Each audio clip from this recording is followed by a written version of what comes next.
சகனாவவது சகனோ புனக்து சக வீரியம் கரவாவகை தேஜஸ்வனாவதி தமஸ்து மா வித்விஷாவகை. ஓம் சாந்தி சாந்தி சாந்தி.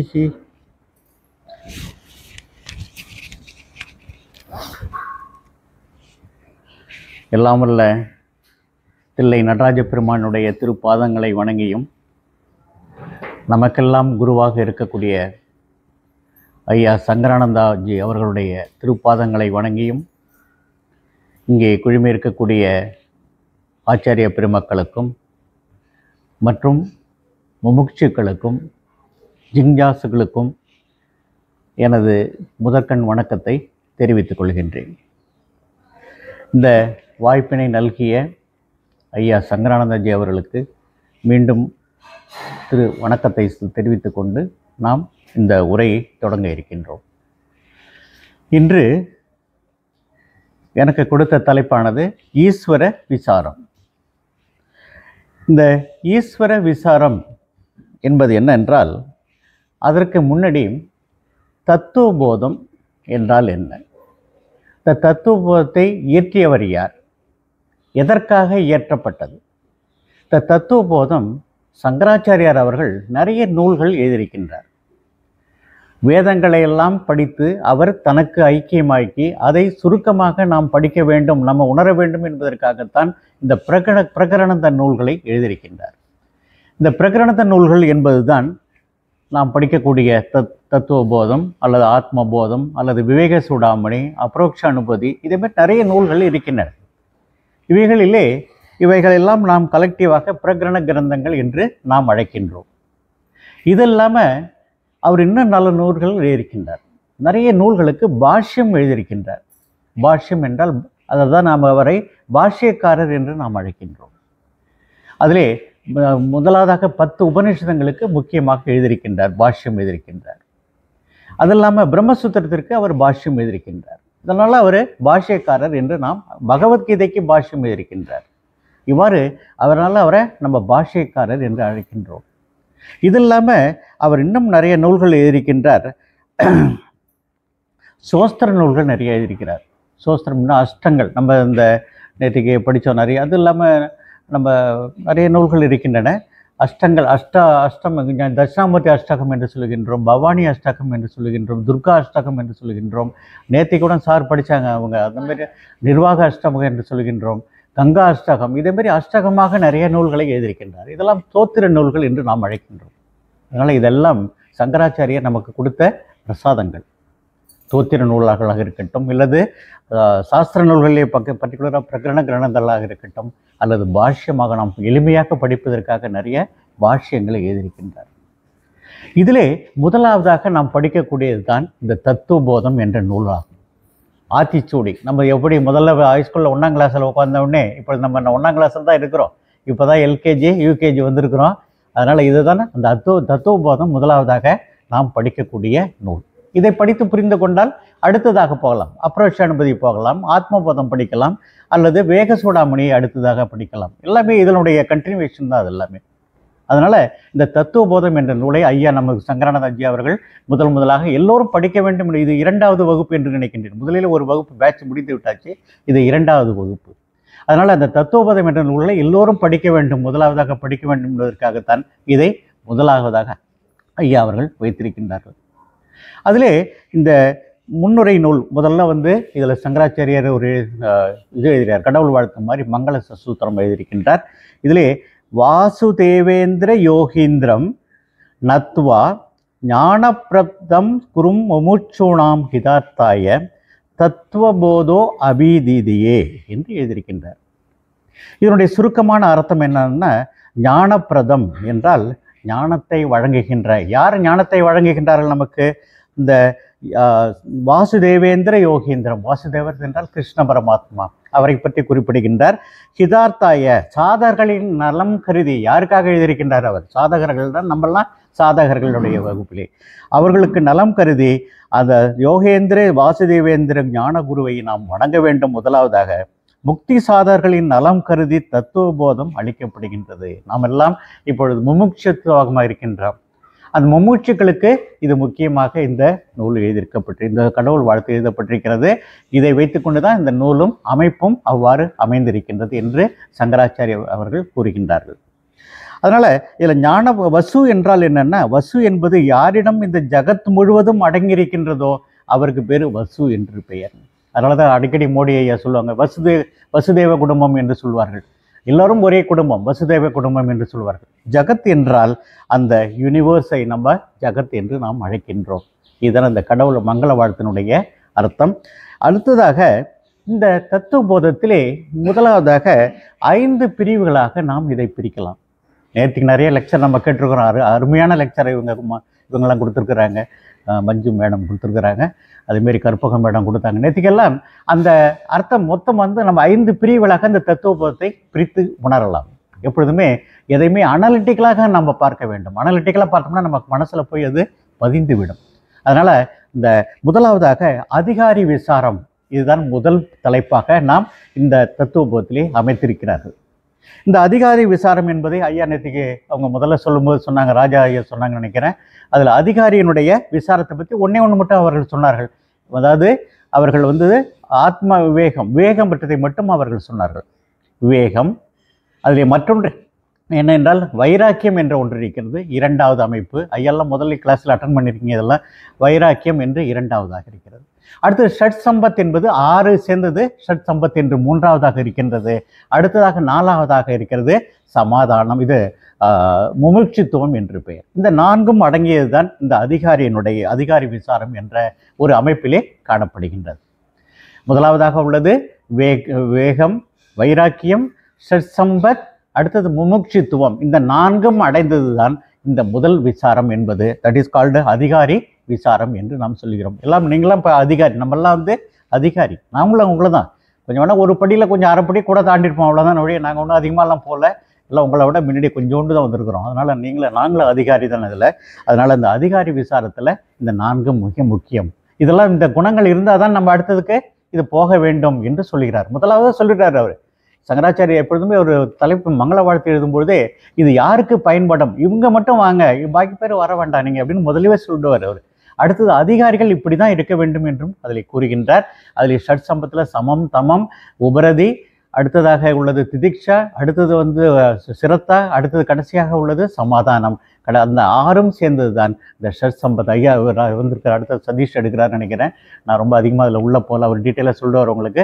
சுருக்கமாக நான் அதை சொல்லி விடுகின்றேன். ஏன்னா அடுத்த கண்டினியூவேஷன் போகிறதுக்கு அது நமக்கு உதவியாக இருக்கும் என்பதற்காக நான் முதலிலே அதை நான் சொல்லிவிடுகின்றேன். அதனால் இது அதிகாரி விசாரம் என்று பெயர்.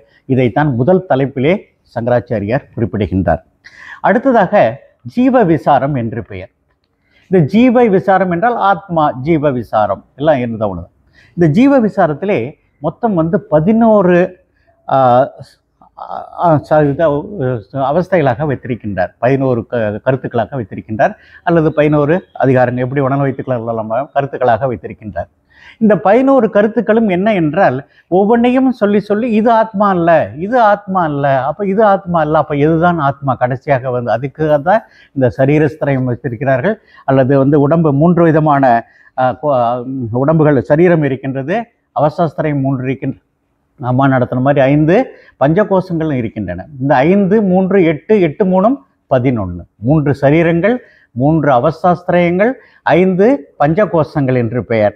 இந்த 5, 3, 8, 8, 3, 11, 11ஐயும் அவர் என்ன சொல்றாரு? இதெல்லாம் ஆத்மாவா? இல்லை இல்லை என்று அதையெல்லாம் ஒதுக்கி விடுகின்றார். அதற்காகத்தான் இந்த 3 சப்ஜெக்ட் வைத்திருக்கிறார்கள், வேற ஒன்றும் இல்லை.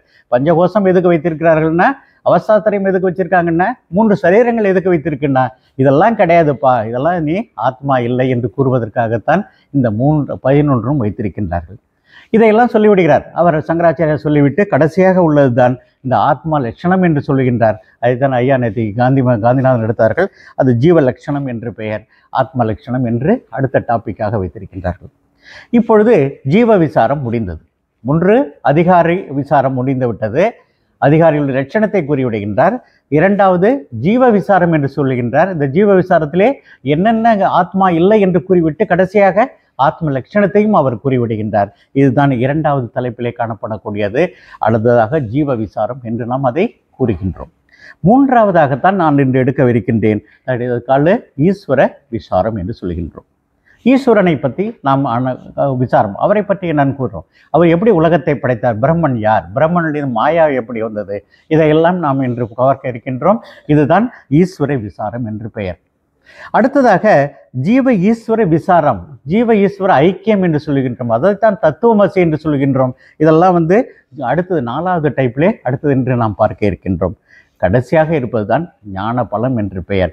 இதுதான் இந்த நூலினுடைய அமைப்பாக நாம் இருக்க வேண்டும். ஒவ்வொன்றாக நம்ம அனலிட்டிக்கலாக நீங்கள் இதை 5ம் புரிந்து கொண்டால் ஒவ்வொரு டாப்பிக்கிலும் என்னென்ன கூறப்படுகிறது, என்ன கூறவில்லை என்பதையும் நீங்கள் இதை உணர்ந்து கொள்ளலாம். இவ்வாறு இந்த 5 பிரிவுகளாக இந்த தத்துவபோதம் பிரிக்கப்பட்டிருக்கின்றது. அடுத்ததாக இந்த ஆத்மாவுடைய லட்சணம் நேற்றுக்கு ஐயா சொன்னாங்க. இருந்தாலும் நான் அதை கண்டினியூவேஷனுக்காக சொல்லிவிட்டு நான் என்னுடைய டாப்பிக்கில் போகின்றேன். ஆத்மா சச்சிதானந்தம் என்று கூறுகின்றார். இதுதான் ஆத்மாவுடைய லட்சணம். ஆத்மா இல்லை இல்லை என்று சொல்லிவிட்டார்கள். ஒன்று பஞ்சகோஷமும் ஆத்மா இல்லை என்று சொல்லிவிட்டார்கள், சரீரத்திரையும் இல்லைன்னு சொல்லிட்டாங்க. அடுத்தது இந்த அவஸ்தாஸ்திரையும் இல்லை என்று சொல்லிவிட்டார்கள். அப்போ ஆத்மாக்காக கேட்குறான் ஸ்டூடெண்ட்டு. அதில் எப்படின்னா அந்த அமைப்பு தத்துவபாகம் அமைப்பே எப்படி இருக்கிறதுன்னா, சீடர்கள் கொஸ்டின் கேட்குறாங்க, வினாக்களை கேட்கிறார்கள். குரு ஒவ்வொன்றா சொல்லி கொண்டிருக்கின்றார் பதில். நிறைய உபநிஷதங்கள், பிரஷ்ன உபநிஷதம் என்று இருக்கிறது, கேன உபநிஷதம் இருக்கிறது. இதெல்லாம் இந்த உபநிஷத்துகளே பார்த்தீங்கன்னா கேள்வி கேட்பார்கள், பதில் குரு சொல்வார். அந்த அமைப்பிலே தான் இந்த உபநிஷதங்கள் இருக்கின்றன. சில உபநிஷதங்கள் அது அவ்வாறு இருக்கின்றது. நிறைய சாந்தோக உபநிஷதங்கள் நிறைய கொஸ்டின் நிறைய குறிக்க கேட்பாங்க. ஈவன் அவங்க அந்த யாக்ஞவல்யருடைய மனைவியை நிறைய கேள்வி கேட்குறாங்க. அதேமாதிரி அந்த கேள்வி கேட்டு அதற்கு பதில் சொல்வது என்பது ஒரு அமைப்பு. அந்த அமைப்பிலே தான் சில உபநிஷதங்கள் அமைந்திருக்கின்றன. அவ்வாறு இந்த ஸ்டூடெண்ட்டு கேட்குறான், ஆத்மா அப்படின்னா என்னையா, ஆத்மாக்காக அப்படின்னு கேட்கின்றான். ஆத்மா என்ன சொல்லு அப்படின்னு கேட்குறார், குருவை கேட்குறார். குரு தான் சொல்கிறாரு, இந்த ஆத்மா சச்சிதானந்தம், சச்சிதானந்த சுவரூப என்று சொல்கிறார். இந்த ஆத்மாங்கிறது எப்பொழுதுமே நம்ம மறைக்கப்பட்டிருக்கிறது. நம்ம எப்பவுமே கவலையிலையும் அதுலேயும் மூடி மனசால் இந்த மனசை கவர் பண்ணி என்ன பண்ணுது, மேகம் மூட்டத்தை சூரியன் எப்படி மறைச்சிக்குதோ அந்த மேகம் விலகின பிறகு அந்த சூரிய வெளிச்சம் நன்றாக தெரிகிற மாதிரி அந்த ஆத்மாவை நம்மளுடைய மனது என்ன பண்ணிட்டு இருக்கு, நிறைய கஷ்டங்களாலையும் துன்பங்களாலையும் அதை மறைத்து விட்டு அதனுடைய உண்மையான சுவரூபத்தை நமக்கு காட்டவில்லை. ஆனால் உண்மையான சுபரூபம் என்ன என்றால் சச்சிதானந்த சுவரூப என்று சொல்கின்றார். அதுதான் சச்சிதானந்தம் என்று சொல்கிறார். சச்சித் ஆனந்தம் என்று 3 குணங்கள் அதில் இருக்கின்றன. இவ்வாறு ஆனந்தம் என்பது இன்ப வடிவம், எப்பொழுதுமே இன்பமாக. ஐயாவை பார்க்குறோம் நம்ம, அவர்கள் ஒரு செல்ஃப் ரியலைசேஷன் வந்து விட்டார்கள். அடுத்தது அந்த சுரூபம் நமக்கு தெரிகிறது, அந்த அவர்களுடைய சச்சிதானந்த சுரூபம் என்று நாம் உணர்கின்றோம். அதுதான செல்ஃப் ரியலைசேஷன். நிறைய ஆத்மாக்களை நம்ம பார்த்துருக்கின்றோம். அந்த ஆத்மாக்கள் அடுத்து சிவானந்தான்னு ஒருத்தர் இருந்திருக்கிறார் ரிஷிகேஷில், தமிழ்லேருந்து நாட்டிலேருந்து போனவர் தான். அவரெல்லாம் பார்த்தோன்னே நம்ம சொல்லிடலாம், இவங்கெல்லாம் அந்த செல்ஃப் ரியலைசேஷன் ஆனவங்கன்னு நம்மளால் முகத்தில் வித்தை கண்டுபிடித்து விடலாம். அதைத்தான் பகவத்கீதையில் 2வது அத்தியாயத்திலையும் சிதப்பிரஜன் என்று சொல்லுகின்றார். கிருஷ்ணர் சொல்கிறார் எப்படி அவர் இருப்பார் என்று சொல்கிறார்கள். அதனால் அந்த ஏவம் சச்சிதானந்த சுவரூபம் சுவாத்மானம் விஜயா நீயாத் என்றும் சொல்லுகின்றார். இதில் இந்த இன்ப வடிவமாக இந்த ஆனந்தமாக இருக்கிறது தான் முக்காலத்திலும் இருப்பது சத்து என்பது எப்பொழுதுமே இருக்கக்கூடியது. நேற்று ஐயா நம்மளுடைய இதில் சொன்னாங்க, நேற்றுக்கு 8 மணிக்கு மீட்டிங்கில், எப்பொழுதுமே சத்து நீ இருப்பதாக உணர வேண்டும், எப்பொழுதுமே நீ இருக்கின்றாய் என்று உணர்வு. சத்து என்பது அந்த இருப்பை குறிப்பது சத்து என்று பெயர், முக்காலத்திலும் இருப்பது. 2வது சித் என்பது அறிவு என்பது. சித் என்றால் அறிவு. நீ எப்பொழுதுமே எப்படி இருக்கிறாய், இருந்து கொண்டிருக்கின்றாய் முக்காலத்திலும். அடுத்ததாக நீ அறிவுடையாக இருக்கின்றாய். அது அந்த இந்த ஆத்மானுடைய சுவரூபம், 2வது சுவரூபம்.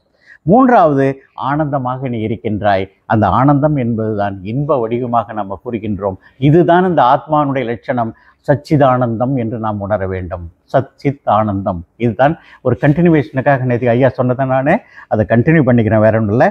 ஏவம் சச்சிதானந்த சுவரூபம். இதுதான் ஏவம் என்றால் அந்த இவ்வாறு என்று. சமஸ்கிருத வார்த்தைகள் ரொம்ப சிம்பிள், நம்ம படிக்க ஆட்டோமேட்டிக்காக நமக்கு புரிஞ்சிடும் கொஞ்சம் கொஞ்சமாக. தமிழ் வார்த்தைகள் தான் நிறைய சமஸ்கிருதத்திலே கலந்திருக்கின்றது. சமஸ்கிருதமும் தமிழும் 2ம் ஒன்றோட ஒன்று ஒட்டி இருக்கிறது. ஹிந்தியை எட்டத்தான் இருக்கும். ஹிந்தி லெட்டரை யூஸ் பண்ணுவாங்களே ஒழிய தமிழ் வார்த்தைகள் தான் சமஸ்கிருதத்தில் நிறைய இருக்கிறது. ஏவம் என்றால் இவ்வாறு சச்சிதானந்த சுவரூபம் என்றால் சச்சிதானந்த வடிவம், அதுதான் நம்ம சச்சிதானந்த வடிவம் என்று சொல்கிறோம். சுவாத்மானம் விஜயா நியாத் என்றால் எனது வடிவம் அதுதான் என்று தெரிந்து கொள், எனது வடிவமே சச்சிதானந்தம் தான் அப்படின்னு நீனு உணர்ந்து கொள்ளுங்கிறது தான் சுவாத்மானம். சுவாத்மானம் என்றால் இந்த தட்சிணாமூர்த்தியினுடைய அஷ்டகத்திலோட நிறைய அந்த சுவாத்மானங்கிற வார்த்தை நிறைய வரும். அது அவர் எப்படி இருக்கிறார்னா சுவாத்மானம், தன்னுடைய ஆனந்த வடிவமாக தட்சிணாமூர்த்தி இருக்கின்றார். அவரை வந்து பேசவே இல்லை. கீழே 4 முனிவர்கள் வந்திருக்கிறாங்க, சனாதி முனிவர்கள் 4 பேர் வந்திருக்கிறார்கள். அவங்க நிறைய கேள்வி கேட்க வேண்டும் வந்தார்கள். ஆனால் அவர்களுடைய மௌன பாஷையினாலேயே தட்சிணாமூர்த்தி என்ன சொல்லிட்டாரு, அவங்களுக்கு வேண்டிய பதிலை சொல்லிவிட்டார். அது அந்த சுவாத்மானம் விஜயானியாத், எனது வடிவமே அமைதியான வடிவம், அது என்று அந்த பாடலிலே கூறப்படுகின்றது. இவ்வாறு அந்த சச்சிதானந்தத்தினுடைய அந்த ஆத்மாவுடைய லட்சணம் என்னன்னு பார்த்தோம்னா சச்சிதானந்தம் என்று நாம் உணர வேண்டும். அடுத்ததாக ஈஸ்வரனுக்கும் ஜீவனுக்கும் என்ன வித்தியாசம்? இதுக்கு ஆத்மா என்று சொல்கிறோம், அவர் வந்து ஈஸ்வரன் என்று சொல்கின்றோம், அதை பிரம்மம் என்று சொல்கின்றோம். அப்போ இரண்டுக்கும் என்ன வித்தியாசம்னு பார்த்தோம்னா, எல்லாம் அறிந்தவன் தான் பிரம்மன், அவனுக்கு எல்லாம் தெரியும்.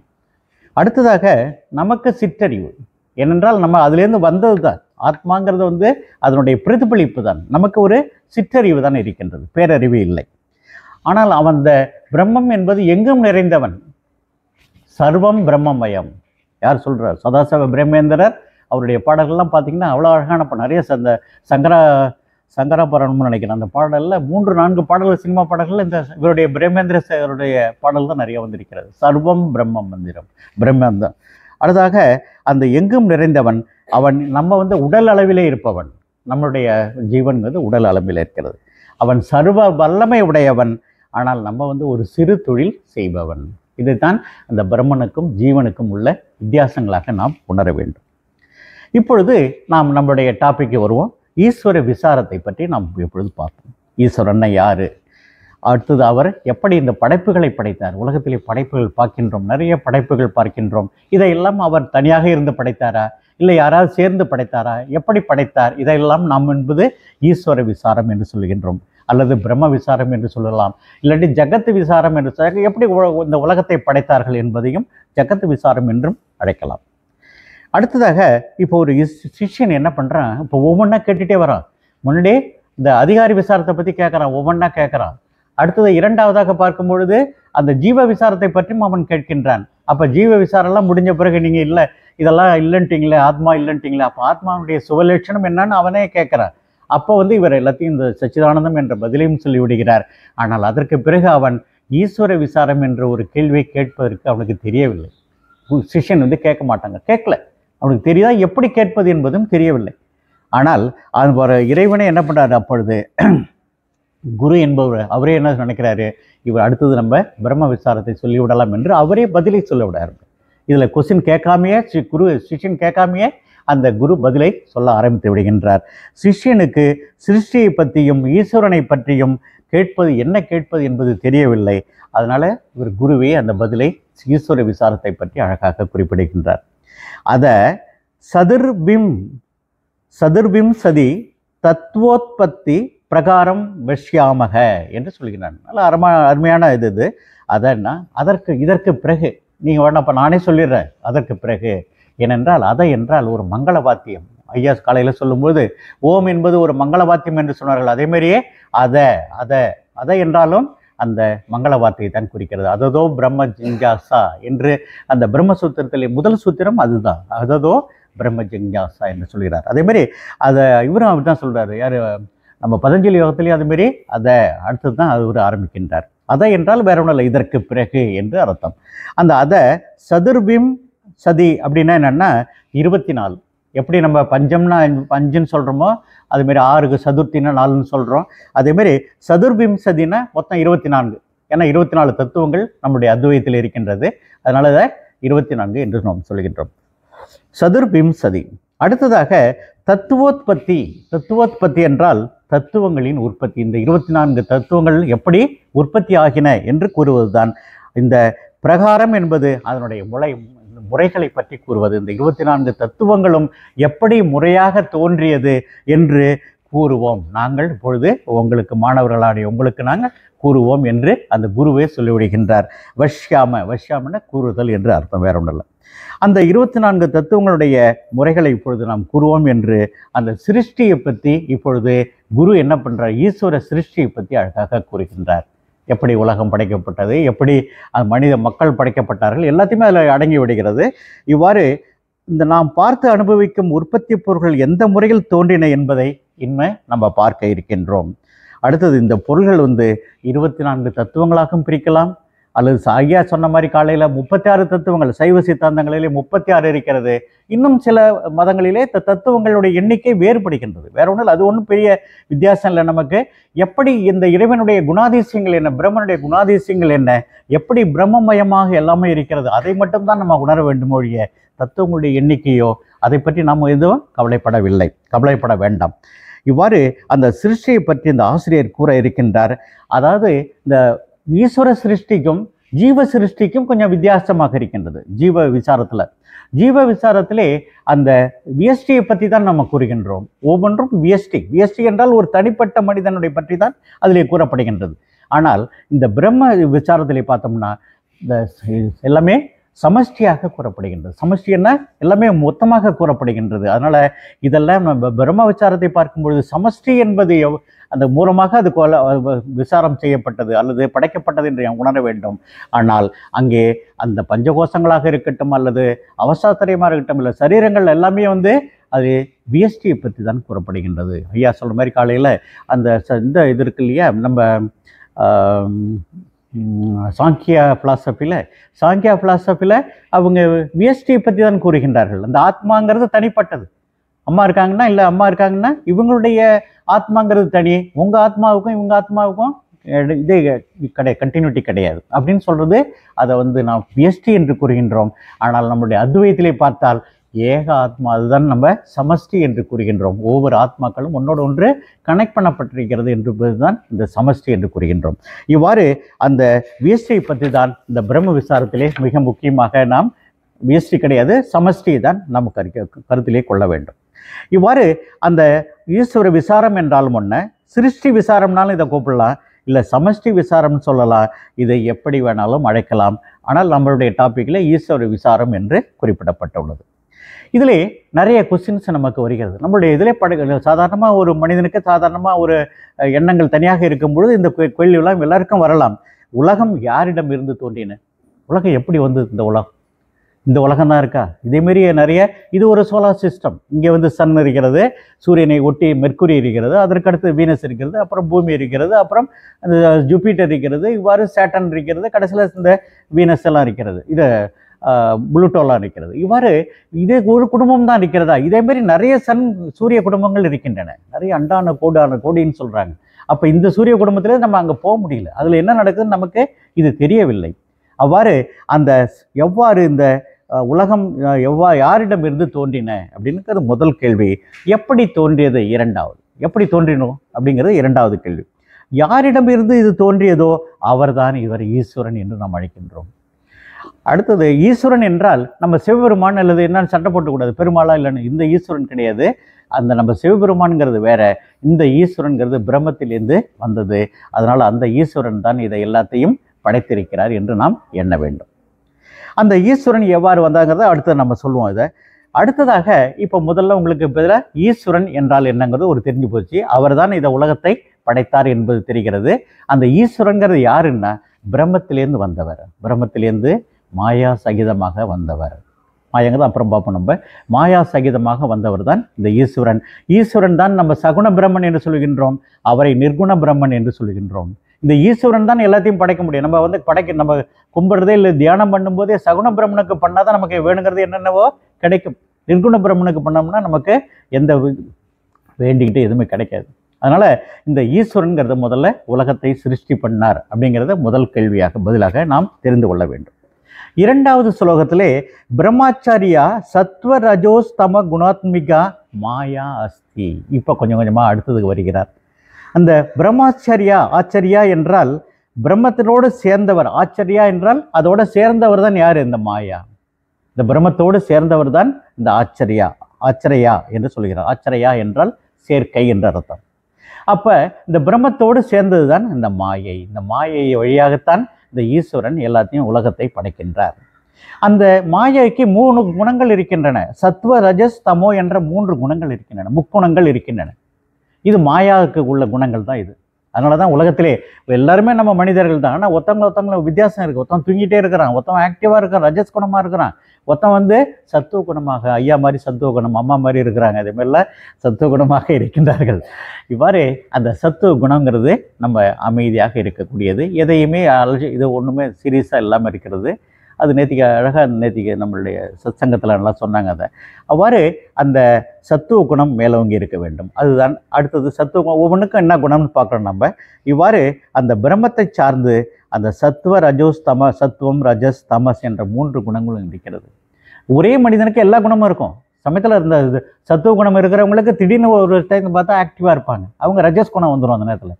அவங்களுக்கும் தமஸ் குணம் கம்மியாக இருக்கும். வேற ஒன்றும் இல்லை. இந்த ரேஷியோ பார்த்தோம்னா அது பதஞ்சலியினுடைய சூத்திரங்கள் அழகாக சொல்கின்றார்.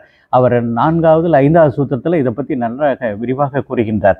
இவ்வாறு அந்த 3 குணங்கள் எவ்வாறு இருக்க வேண்டும், எது மேலோங்கி இருக்கிறதோ அவர்களை சத்துவ மனிதர்கள் என்று சொல்கின்றோம். அவங்களுக்கு சத்துவ குணம் அதிகமாக இருக்குது. சில பேருக்கு ஆக்ஷன் அதிகமாக இருக்கும், அவங்களுக்கு பார்த்தா ரஜஸ் குணம் மேலோங்கி இருக்கும். வேற ஒன்றும் அந்த பெர்சன்டேஜ் தான் காரணம், வேற ஒன்றும் இல்லை. எல்லாருக்கும் 3 குணங்களும் இருக்கும் என்பதை நாம் உணர வேண்டும். இவ்வாறு இந்த 3 குணமானவர் எல்லாமே குணாத்மிகா என்றால் அந்த குணமான மாயா அஸ்தி என்று கூறுகின்றார். இந்த 3 குணங்களையும் உடைய இந்த மாயா பிரம்மனோட ஆச்சரியா ஆயிருக்கிறது, அதோடு சேர்ந்து இருக்கிறது என்று இந்த வார்த்தையிலே குறிப்பிடப்படுகின்றது. இப்போ இந்த மாயாங்கிறது பிரம்மனோடு இருக்கக்கூடியது. பிரம்மத்துக்கு சேர்ந்த பிறகு அதுக்கு பேர் ஈஸ்வரன் என்று ஆகிவிடுகிறது. ஈஸ்வரன் மாயா சகிதமாக உள்ளவர். அவர் தான் எல்லா இந்த உலகத்தை படைக்கின்றார் என்பதை நாம் உணர வேண்டும். மாயாவுக்கு இன்னொன்று 3 குணங்களும் இருக்கின்றது. அந்த ரஜஸ், சத்துவ, ரஜஸ், தமஸ் 3 குணங்களும் அதுக்கு இருக்கின்றன. அது ஒவ்வொன்றுக்கும் வேரியேஷன் இருக்கிறதுனால தான் மனித குணங்களே ஒன்றோடு ஒன்று வேறுபட்டிருக்கின்றது. ஒருத்தவங்க அதுமாரி குணங்கள் எல்லாருக்கும் ஒரே மாதிரியா இல்லை இல்லையா? அது ஒரே ஃபேமிலியிலே பார்த்தோம்னா ஒவ்வொரு பையனும் ஒரு குணமாக இருக்கிறார்கள். அது என்ன காரணம்? அந்த 3 குணங்கள் எது மேலோங்கி இருக்கிறதோ அதேமாரி அவங்களுடைய நடவடிக்கையும் இருக்கும். அடுத்ததாக நம்மை பற்றி புரிந்து கொள்வது ஈஸி, விஎஸ்டி என்று சொல்கின்றோம். அதெல்லாம் நம்ம அந்த பஞ்சகோஷங்களில் பார்த்தோம், இல்லை 3லையும் பார்த்தோம். ஆனால் இந்த சமஷ்டியிலே பார்க்கும்பொழுது கொஞ்சம் கடினமாக இருக்கும். அது நம்ம கொஞ்சம் ஈஸியாக நம்ம அவங்களுக்கு சொல்லி தந்துடுறேன். அவ்வாறு அது சமஷ்டியில் நம்ம பார்க்கும்பொழுது கொஞ்சம் சிரமமாக இருந்தாலும் கொஞ்சம் உணர்ந்து விடலாம், ஒன்றும் இல்லை. அடுத்ததாக நேற்று நாம் பார்த்தோம் 3 சரீரம் என்னன்னு பார்த்தோம். இந்த 3 சரீரத்தும் என்னென்னா ஸ்தூல சரீரம், சூட்சும சரீரம், காரண சரீரம். இந்த காரண சரீரத்திலேருந்து தான் நேற்றுக்கு சொன்னாங்க அம்மா. காரண சரீரத்திலேருந்து சூட்சும சரீரம் வந்தது. சூட்சும சரீரம் நீங்கள் தான் சொன்னீங்க. சூட்சும சரீரத்திலிருந்து இது ஸ்தூல சரீரம் வந்தது. காரண சரீரம் தான் காரணம். எதுக்கு? சூட்சும சரீரத்துக்கும் காரணமாக இருக்கிறது, ஸ்தூல சரீரத்துக்கும் காரணமாக இருக்கிறது. அதே மாதிரி இந்த பிரபஞ்சம், நம்ம உலகம் ஜகத்தை பார்க்கின்றோம். இந்த ஜகத்திலும் 3 விதமான ஜகத்து இருக்கிறது, பிரபஞ்சங்கள் இருக்கின்றது. ஒன்று காரண பிரபஞ்சம் என்று சொல்கின்றோம், மற்றொன்று சூட்சும பிரபஞ்சம் என்று சொல்கின்றோம், மற்றொன்று ஸ்தூல பிரபஞ்சம். இது 2க்கும் கனெக்ஷன் அம்மா நேற்று சொல்லும்போது சொன்னாங்க அவங்களுக்கு. ஸ்தூல பிரபஞ்சத்திலேருந்து தான் ஸ்தூல உடம்பு தோன்றுதுன்னு சொன்னாங்க அவங்க. அதேமாரி சூட்சும உடம்புலேருந்து இதை ஸ்தூலத்திலேருந்து ஸ்தூல பிரபஞ்சத்திலேருந்து தான் ஸ்தூல உடம்பு தோன்றுகின்றது என்று நினைச்சு அதே தான் இன்றைக்கி இப்படி போகிறோம், வேற ஒன்றும் இல்லை. அவ்வாறு அந்த பிரபஞ்சத்துக்கும் அந்த சரீரத்திற்கும் ஒரு தொடர்பு இருக்கின்றது, வேற ஒன்றும் இல்லை. அதுலேயும் 3 இருக்கின்றது, பிரபஞ்சத்திலும் 3 இருக்கின்றது என்று உணர வேண்டும். அந்த ஸ்தூல பிரபஞ்சம், அடுத்தது சூட்சும பிரபஞ்சம், காரண பிரபஞ்சம், இந்த 3 பிரபஞ்சங்களும் இருக்கின்றன. அடுத்ததாக நேற்றுக்கு நான் அந்த கொஸ்டின் கூட உங்களுக்கு அம்மாட்ட கேட்கும்போது சொன்னேன், அந்த காரண சரீரத்தை நம் தூக்கத்தில் ஆழ்ந்த உறக்கத்தில் இருக்கும்போது அதை உணரலாம் என்று சொன்னேன் நான். அந்த சரீரத்தை எப்படி என்றால், காரண சரீரத்தில் நமக்கு ஒன்றுமே தெரியாது. அங்கே பார்த்தோம்னா ஆனந்தம் இருக்கிறது, நல்லா ஆனந்தமாக தூங்குறாங்க. அடுத்தது தூக்கம் இருக்கும்போது அஞ்ஞானம் இருக்கின்றது. இந்த 2 குணங்களும் அந்த காரண இந்த சரீரத்துக்கு இருக்கின்றன. அது தூக்கத்தில் இருக்கும்போது, ஆழ்ந்த உறக்கத்தில் இருக்கும்போது அதை நாம் உணரலாம். அதுதான் நம்ம காரண சரீரத்துக்கு ஒரு உதாரணமாக எடுத்துக்கொள்ளலாம். இதே மாதிரி இந்த பிரபஞ்சத்தை இப்போ சொன்னவங்களுக்கு காரண பிரபஞ்சம், சூட்சும பிரபஞ்சம், ஸ்தூலம் பிரபஞ்சம் என்பது இப்போது ஸ்தூல பிரபஞ்சம் தான் நம்ம பார்த்து அனுபவிக்குது. இங்கே இருக்கிறது உயிர் எல்லாம், மரம், செடி, கொடி, விலங்கினங்கள் எல்லாமே, பாறைகள் எல்லாமே இருக்கிறது, எல்லாமே அந்த ஸ்தூல பிரபஞ்சம் தான். இதைத்தான் நாம் பார்த்து அனுபவித்து கொண்டிருக்கின்றோம். அதனால தான் சில பேர் சொல்லுவாங்க, அதை சேர்த்து வைக்கணும், இதை சேர்த்து, நீ இருக்கிற வரைக்கும் என்ஜாய் பண்ணியா எங்கள் பிரபஞ்சத்தை, அதுக்கு மேலே ஒன்றும் பண்ணாது. பிரபஞ்சத்து வரைக்கும் இருக்கிற வரைக்கும் என்ஜாய் பண்ணுங்கள். அப்புறம் யார் என்ன பண்ண போகிறீங்க? ஒன்றும் பண்ண போகிறதில்ல. அதனால் இருக்கிற வரைக்கும் இந்த பிரபஞ்சத்தை அனுபவித்து நன்றாக ஆனந்தமாக இருக்க வேண்டும் என்று சொல்வார்கள். அதேமாரி அந்த 3 பிரபஞ்சங்களையும் நாம் இப்பொழுது உணர வேண்டும். அடுத்ததாக இந்த சூட்சும பிரபஞ்சம், ஸ்தூல பிரபஞ்சம், அந்த அடுத்ததாக காரண பிரபஞ்சம் என்று சொல்லியிருக்கிறது. 3 விதமான இந்த பிரபஞ்சத்தையும் நாம் சொல்ல வேண்டும். அடுத்ததாக இந்த நேற்றுக்கு இது சொன்னவங்களுக்கு அந்த பிரபஞ்சம் கடவுள் படைக்கின்றார், பிரம்மன் படைக்கின்றார். கொஞ்ச நாளைக்கு ஓய்வு எடுத்துக்கலாமே, என்ன பொழுதேனையும் படைச்சிக்கிட்டே இருக்கிறோம். அது பாட்டு பாப்புலேஷன் இந்தியாவில் வந்து 140 ஆச்சு, 120க்குள்ளே 140 ஆச்சு, அடுத்து வேர்ல்டுலேயே நம்பர் 1 வந்துச்சு. இப்போ இன்னும் கொஞ்ச நாள் ஸ்டாப் பண்ணி வைக்கலாம் அப்படின்ட்டு கடவுள் என்ன பண்ணுறாரு? பிரளயம் பண்ணுகிறார். பிரளயம் போதில் எந்த படைப்புகளும் இருக்குப்பா, அது அந்த கடவுள் வந்து ஒடுங்கி விடுவார். இந்த ஈஸ்வரனே இருக்காது. ஈஸ்வரன் எங்கே போயிடுவார்? இப்போ நேராக பிரம்மத்தோட ஐக்கியமாயிடுவார். அது மாயை எல்லாமே ஒடுங்கிடும் அதோட. அப்போ அந்த அப்பொழுது பிரளயம் என்று பேர். அதுக்கு பேர் பிரளயத்தால் ஒன்றும் ஆக்டிவிட்டியே இருக்காது. இப்போ நம்ம சீர்காழியிலலாம் ஒரு கோயிலில் பார்த்தீங்கன்னா அந்த பிரளயம் வந்த பொழுது கடவுளே தோணியப்பராக இருந்தார்னு சொல்லுவாங்க. தோணியப்பருடைய வேலை அதுதான். பிரளயம் இருக்கும்போது வெறும் தண்ணி எங்கே பார்த்தாலும் கடலாயிட்டுது. எங்கேயுமே படைப்புகள் இல்லை. அந்த கலசத்துக்கு வைக்கிறாங்கல்ல, கலசத்தில் வந்து திணை வைக்கிறது காரணம் அதுதான் வைப்பாங்க சொல்லுவாங்க. அந்த பிரளயம் ஏற்படும் பொழுது எல்லாமே அழிந்துடும். விதையே கிடைக்காது. நமக்கு அடுத்த உயிர்கள் தோன்றும்போது அதுக்கு உணவு கிடைக்காமல் போய்விடும். அதனால தான் அதில் அந்த வரகு திணைகள்லாம் அதில் வச்சுருப்பாங்க. அது எத்தனை வருஷமானாலும், 100கணக்கான வருஷங்களானாலும் அது கெடாது. திரும்பி அதை எடுத்து அவர்கள் என்ன பண்ணலாம்? அதை விதைகளை உபயோகப்படுத்தி பரப்பிக்கொள்ளலாம் என்று சொல்வார்கள். அதனால் அந்த பிரளயம் என்பது படைப்புகள் இல்லாத நேரத்திலே அதற்கு பேர் பிரளயம் என்று பெயர். அதே வந்து ஆத்மாக்கள் வந்து அதேமாரி அதில் போய் ஒடுங்கிவிடும். அதற்கு பேர் லயம் என்று பெயர். ஆத்மாக்கள் அதோடு ஒடுங்கிடும். இதுவும் வந்து அனாதி, அதுவும் அனாதி. எப்பொழுது பிரளயம் முடியுதோ முடிஞ்ச பிறகு இதெல்லாம் தனியாக வந்துடும், அது தனியாக வந்துடும். இதற்கு முன்னாடி செஞ்ச பாவ புண்ணியங்கள்லாம் வந்து இதை உயிருக்கு இருக்குமான்னு பார்த்தீங்கன்னா அந்த ஆத்மாவுக்கு இருக்கும், அப்படியே இருக்கும். அதுக்காக அங்கே போனால் குறைஞ்சிடாது, புதுசாக வர்றதில்லை. என்னென்னதோட ஒடுங்குதோ அது அப்படியே திரும்பி வெளியில் வரும் என்பதையும் நாம் கருத்தில் கொள்ள வேண்டும். அடுத்ததாக இந்த இப்பொழுது உங்களுக்கு பிரளயம் என்றால் என்னன்னு தெரியுது, லயம் என்றாலும் என்னன்னு தெரியுது. அடுத்ததாக இந்த சாஸ்திரத்திலே இந்த காரண பிரபஞ்சத்திற்கு மற்றொரு பெயரும் உண்டு. பிரபஞ்சத்தில் 3 பிரபஞ்சம் சொன்ன ஸ்தூலம், சூட்சுமம், காரண பிரபஞ்சம். இந்த காரண பிரபஞ்சத்துக்கு இன்னொரு பெயர் என்னென்ன? அதைத்தான் மாயா என்று சொல்கின்றோம். இந்த மாயா வடிவமாக அந்த காரண பிரபஞ்சத்திலே இருக்கின்றது. அதிலே தான் உயிரும் ஆத்மாவும் லயமாகின்றது. அடுத்ததாக இந்த காரண சரீரத்துக்கு இன்னொரு பேர் என்னென்ன? அவித்யா என்று பெயர். அதுக்கு ஒன்றுமே தெரியாது. தூக்கத்தில் என்ன கடைசியில் தெரியுது? அஞ்ஞானம் தான் எல்லாமே கம்ப்ளீட்டாக. அதே மாதிரி இதுக்கும் வந்து அந்த அவித்யா என்ற ஒரு குணத்தோடு இருக்கும். அந்த காரண பிரபஞ்சத்துக்கு பேர் நம்ம மாயா என்று சொல்கின்றோம். இப்பொழுது இந்த மாயாவினுடைய தன்மைகள் என்ன? அடுத்த சாப்டருக்கு வந்துடுறோம். மாயாவினுடைய தன்மைகள் நிறைய. நமக்கு மாயாவை பற்றி நிறைய டவுட்டு நமக்கு அப்பப்போ வந்துகிட்டு இருக்கோம். மாயான்னு ஒன்று உண்டா, இருக்கா, இல்லையா? இப்பொழுது இதிலிருந்து தான் இந்த மாயாவின் தன்மைகள் என்னென்னா, இதிலிருந்து தான் காரண பிரபஞ்சத்துக்கு தான் இன்னொரு பேர் வந்து நம்ம மாயா என்று குறிப்பிடுகின்றோம். இப்பொழுது இதிலிருந்து தான் சூட்சும ஸ்தூல பிரபஞ்சங்கள் தோன்றின. அடுத்ததாக பிரம்மாச்சாரியா, ஆச்சரியா என்றால் இந்த ஆச்சரியா என்றால் ஆசிரியா அப்படின்னா இதோடு பிரம்மத்தோடு இது ஒடுங்கி இருக்கிறது. அதனால இதுக்கு பேர் அந்த ஆசிரியா என்றால் மாயா என்று சொல்கின்றோம். எப்படி வந்து மனிதனுடைய நிழல் எப்படி இருக்கிறதோ அந்த நிழல் தான் மாயா. மனிதன் இல்லைன்னா நிழல் இருக்குமா? இருக்காது. அதனால் அந்த நிழல் வந்து தான் மாயா என்று நாம் சொல்கின்றோம். அடுத்ததாக ஒன்று கூட ஐயாட்ட சொல்லிட்டு இருந்தேன், என்னுடைய ரூம் எடுத்துக்கிட்டேன். அந்த பவர் ஆஃப் அட்டானி ஒருத்தவங்க எழுதி கொடுப்பாங்க, பவர் ஆஃப் அட்டானின்னு. அப்போ அவர் என்ன பண்ணுவார்? நிலம் விற்க கொள்ள வாங்கிறதுக்கு எல்லாத்துக்குமே அவருக்கு பவர் வந்துடும். அதே மாதிரி தான் பிரம்மன் என்ன பண்ணுறாரு? இந்த மாயாவுக்கு ஒரு பவர் ஆஃப் அட்டானி மாட்டி கொடுப்பாரு. ஆனால் அந்த இடத்துக்கு மட்டும் தான் கொடுப்பாரு. அதே மாதிரி தான் அந்த மாயா வந்து எல்லா வேலைகளையும் இது செய்கிறது என்பதையும் நாம் உணர வேண்டும். அடுத்ததாக மாயா வந்து பிரம்மனைத்து தான் சார்ந்திருக்க வேண்டும். தனியாக அதுக்கு இருப்பு கிடையாது. அதனால் பிரம்மனைத்தான் அது சார்ந்திருக்க வேண்டும். ஒரு மேஜை மேலே ஒரு புஸ்தகம் வைத்திருக்கின்றோம். அப்போ அந்த மேஜைக்கு இடம் கொடுப்பது, இது புஸ்தகத்துக்கு இடம் கொடுப்பது மேஜை.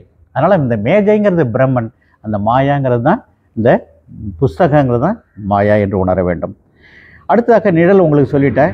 அடுத்தது பிரம்மம் வந்து சுதந்திரமாக இருக்கக்கூடியது. ஆனால் மாயா வந்து பிரம்மனை சார்ந்திருக்கின்றது என்றும் நாம் உணர வேண்டும். மாயாவிற்கு தன்னளவில் எந்த விதமான இருப்பும் கிடையாது. ஒரு பானை இருக்கிறது, நகைகள் இருக்கின்றன.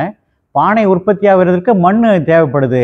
அந்த மண்ணு தான் பிரம்மனாக இருக்க வேண்டும். அடுத்தது அந்த மாயா தான் பானைகளிலே விதவிதமான மடக்கு, பானை, தண்ணி குடிக்கிற பானை, நிறைய விதவிதமானதை உற்பத்தி பண்ணுது அந்த மாயாக்கள். அதே மாதிரி களிமண்ணிலிருந்து தான், அதே மாதிரி தங்கத்திலிருந்து தான் நகைகள் உற்பத்தி ஆகின்றன. அதனால் விதவிதமான இந்த நாமன்கிளேச்சர் நமக்கு வருகின்றன. மாயாவை மித்யா என்று அழைக்கப்படுகிறது. ஐயா கூட சொன்னாங்க காலையில் மித்யா என்று அழைக்க வேண்டாம் என்று. இந்த மாயை மித்யா என்று நாம் அழைக்கின்றோம். வேதாந்தத்திலே ஆரம்பத்திலும் முடிவிலும் இந்த மித்யா தான் கூறப்படுகின்றது. அடுத்தது, மாயா என்பது ஒரு தத்துவம். மாயாவின் இயற்கைத்தன்மை மித்யா என்று நாம் உணர வேண்டும். அடுத்ததாக விவேக சூடாமணியில் கூடலும் நம்மளுடைய சங்கராச்சாரியார் கூறுகின்றார், பிரம்மம் சத்தியம் ஜகத் மித்யா என்று கூறுகின்றார். இது அழகான வாக்கியம். அதில் அந்த மாயா தன்னளவில் ஜடமாக இருக்கின்றார். அவர் ஜடம்தான், அவருக்கு அறிவு கிடையாது. மாயா தன்னளவில் ஜடமாக இருக்கின்றது. ஆனால் அறிவு அதுக்கு உண்டு. எப்படி கிடைக்கும்னா, அதற்கு மாயா பிரம்மத்திடம் சார்ந்திருப்பதால் பிரம்மத்தின் குணம் மாயாவிடம் கிடைக்கிறது. அதோடு சேர்ந்து இருக்கும்போது அதுக்கு அந்த குணம் வந்து விடுகிறது. மாயாவுக்கு அந்த அறிவுத்தன்மை பிரம்மனிடம் இருக்கிறது ஒட்டிக்கொள்கிறது. ஒரு பெரிய எஜமான், பெரிய எஸ்டேட் இருப்பார். அவர்கிட்ட ஒரு கணக்கு பிள்ளை வேலையாள் இருப்பான். அவன் தான் 4 நாளாக பார்ப்பான். அவன் அந்த 4 நாள் அவனை பார்த்தீங்கன்னா அவர் கூட அப்படி இருக்க மாட்டார். இவன் அவ்வளோ ஆக்ட் பண்ணுவான். அதே மாதிரி தான் இந்த மாயா இந்த கணக்கு பிள்ளை மாதிரியும், பிரம்மன் எஜமான் மாதிரியும் இருக்கின்றார். அதனால் இதை நாம் அதுமாரி ஒரு பிரின்ஸிபல் இருப்பார், அவருக்கு பிஏ மாதிரி இருப்பார். அவர் பிஏ பார்த்தீங்கன்னா நம்ம பிரின்ஸிபலை விட மோசமாக இருக்கும். உள்ளே விட மாட்டார். அவர் சும்மா தான் உட்காந்து டீ சாப்பிட்டு இருப்பார். நம்மளை உள்ளே விட மாட்டாங்க. என்ன காரணம்னா, அது அந்த பவரை அவர்கள் மாயா தான், வேற ஒன்றும் இல்லை. மாயத்தன்மை அவங்களுக்கு அது. அடுத்தது, பிரம்மனிடமிருந்து மாயா இருப்பை முதல்ல கிடைக்கிது. அதுக்கு ஒரு இருப்பு கிடைக்கிறது. தங்கறதுக்கு ஒரு இருப்பு கிடைக்கிறது. அதுதான் நம்ம எக்ஸிஸ்டன்ஸ் என்று சொல்லுகின்றோம். அதனால் அதை மாயா அஸ்தி என்று சொல்லுவோம். அதனால் மாயா ஒரு இருப்பு இருந்தாவே அது அஸ்தி என்று சொல்லுகின்றோம். அது இருக்கிறது என்று நாம் சொல்லுகின்றோம். அடுத்ததாக, மாயா பிரம்மனிடமிருந்து சைத்தன்யத்தையும் பெறுகிறது. அதுக்கு கொஞ்சம் அறிவும் கிடைக்கிறது. ஏன்னா அதோடு ஒட்டிக்கிட்டு இருக்கிறதுனால இதுக்கு அறிவும் சைத்தன்யம் கிடைக்கின்றது. ஒரு கண்ணாடி இருக்கிறது, ஒரு சூரியன் இருக்கிறது. சூரியனில் கண்ணாடியை காமிக்கும் போது இந்த சூரியனுடைய பிம்பம் கண்ணாடியில் தெரிகின்றது. அதனால் அதை நம்ம அதனுடைய சைத்தன்யமாக நாம் உணர வேண்டும். ஒரு ஜடமான மாயா தனக்கு இருப்பையும் சைத்தன்யத்தையும் இது பெற்றுக்கொள்கிறது பிரம்மனிடமிருந்து என்று உணர வேண்டும். இந்த மாயைக்கு ஈஸ்வரன் என்ற ஒரு பெயரும் உண்டு. எனது பிரம்மனிடம் ஒற்ற பிறகு அதுக்கு பேர் ஈஸ்வரன் ஆகிறது. ஈஸ்வரன் என்பது மாயா சகித பிரம்மன் என்று நாம் உணர வேண்டும். அதுதான் அந்த மாயா ஈஸ்வரனாக நாம் சொல்கின்றோம். அடுத்தது, இது தான் சிருஷ்டி கர்த்தா. இது தான் இந்த உலகத்தை படைக்கிறது. அடுத்தது, நம்மளுடைய சூழ சரீரத்தையும் அதான் படைக்கின்றது. சூட்சும சரீரத்தையும் இந்த பிரபஞ்சங்கள் தான் அதை படைக்கின்றது. சூட்சும பிரபஞ்சமாக இருக்கும்போது தான் சூட்சும உடல்கள் தோன்றுகின்றன. அந்த சூட்சும பிரபஞ்சம் எப்பொழுது ஸ்தூல பிரபஞ்சமாக மாறுகிறதோ அப்பொழுது ஸ்தூல உடல்கள் நமக்கு கிடைக்கின்றன. அதனால் பிரபஞ்சத்துக்கும் நமக்கும் எப்பொழுதுமே கடைசியாக முடிக்கும்போது அண்டம் பிண்டம் என்று நாம் முடிக்கின்றோம். அதேமாரி அந்த பிரபஞ்சங்களிலிருந்து தான் இந்த சூட்சும சரீரமாக இருந்தாலும் சரி, அல்லது ஸ்தூல சரீரமாக இருந்தாலும் அதுலேருந்து தான் தோன்றுகின்றது. அம்மா நேற்று சொன்னாங்க இதை.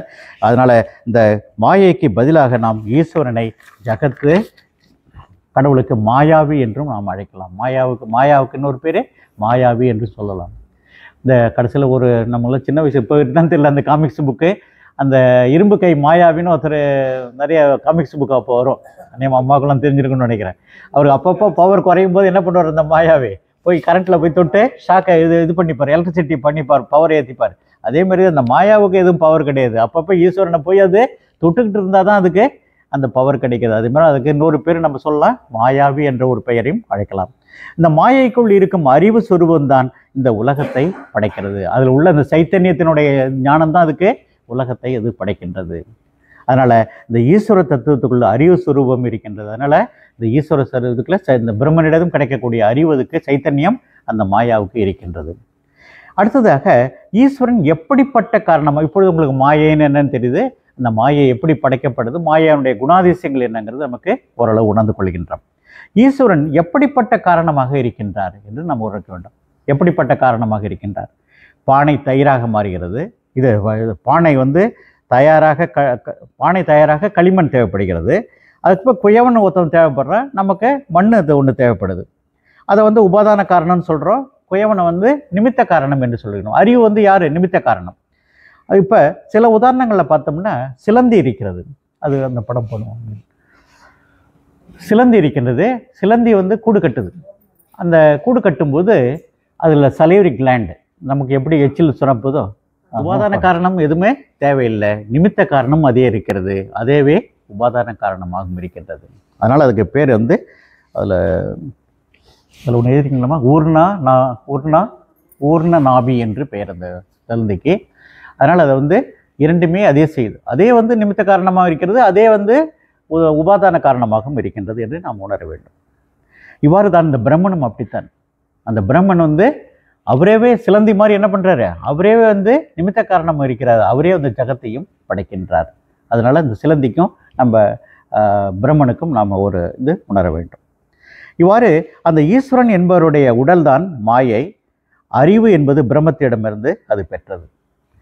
நம்மிடம் உள்ள உடலும் மாயை, நம்மளுடைய உடம்புலும் அது மாயை தான் கம்ப்ளீட்டாக. ஆனால் நம்மிடம் உள்ள அறிவு அஞ்ஞானத்தில் இருக்கிறது. அதுதான் முன்னாடியே சொல்லிட்டேன் உங்களுக்கு, இந்த ஆத்மாங்கிறது வந்து அஞ்ஞானத்தில் இருக்கிறது.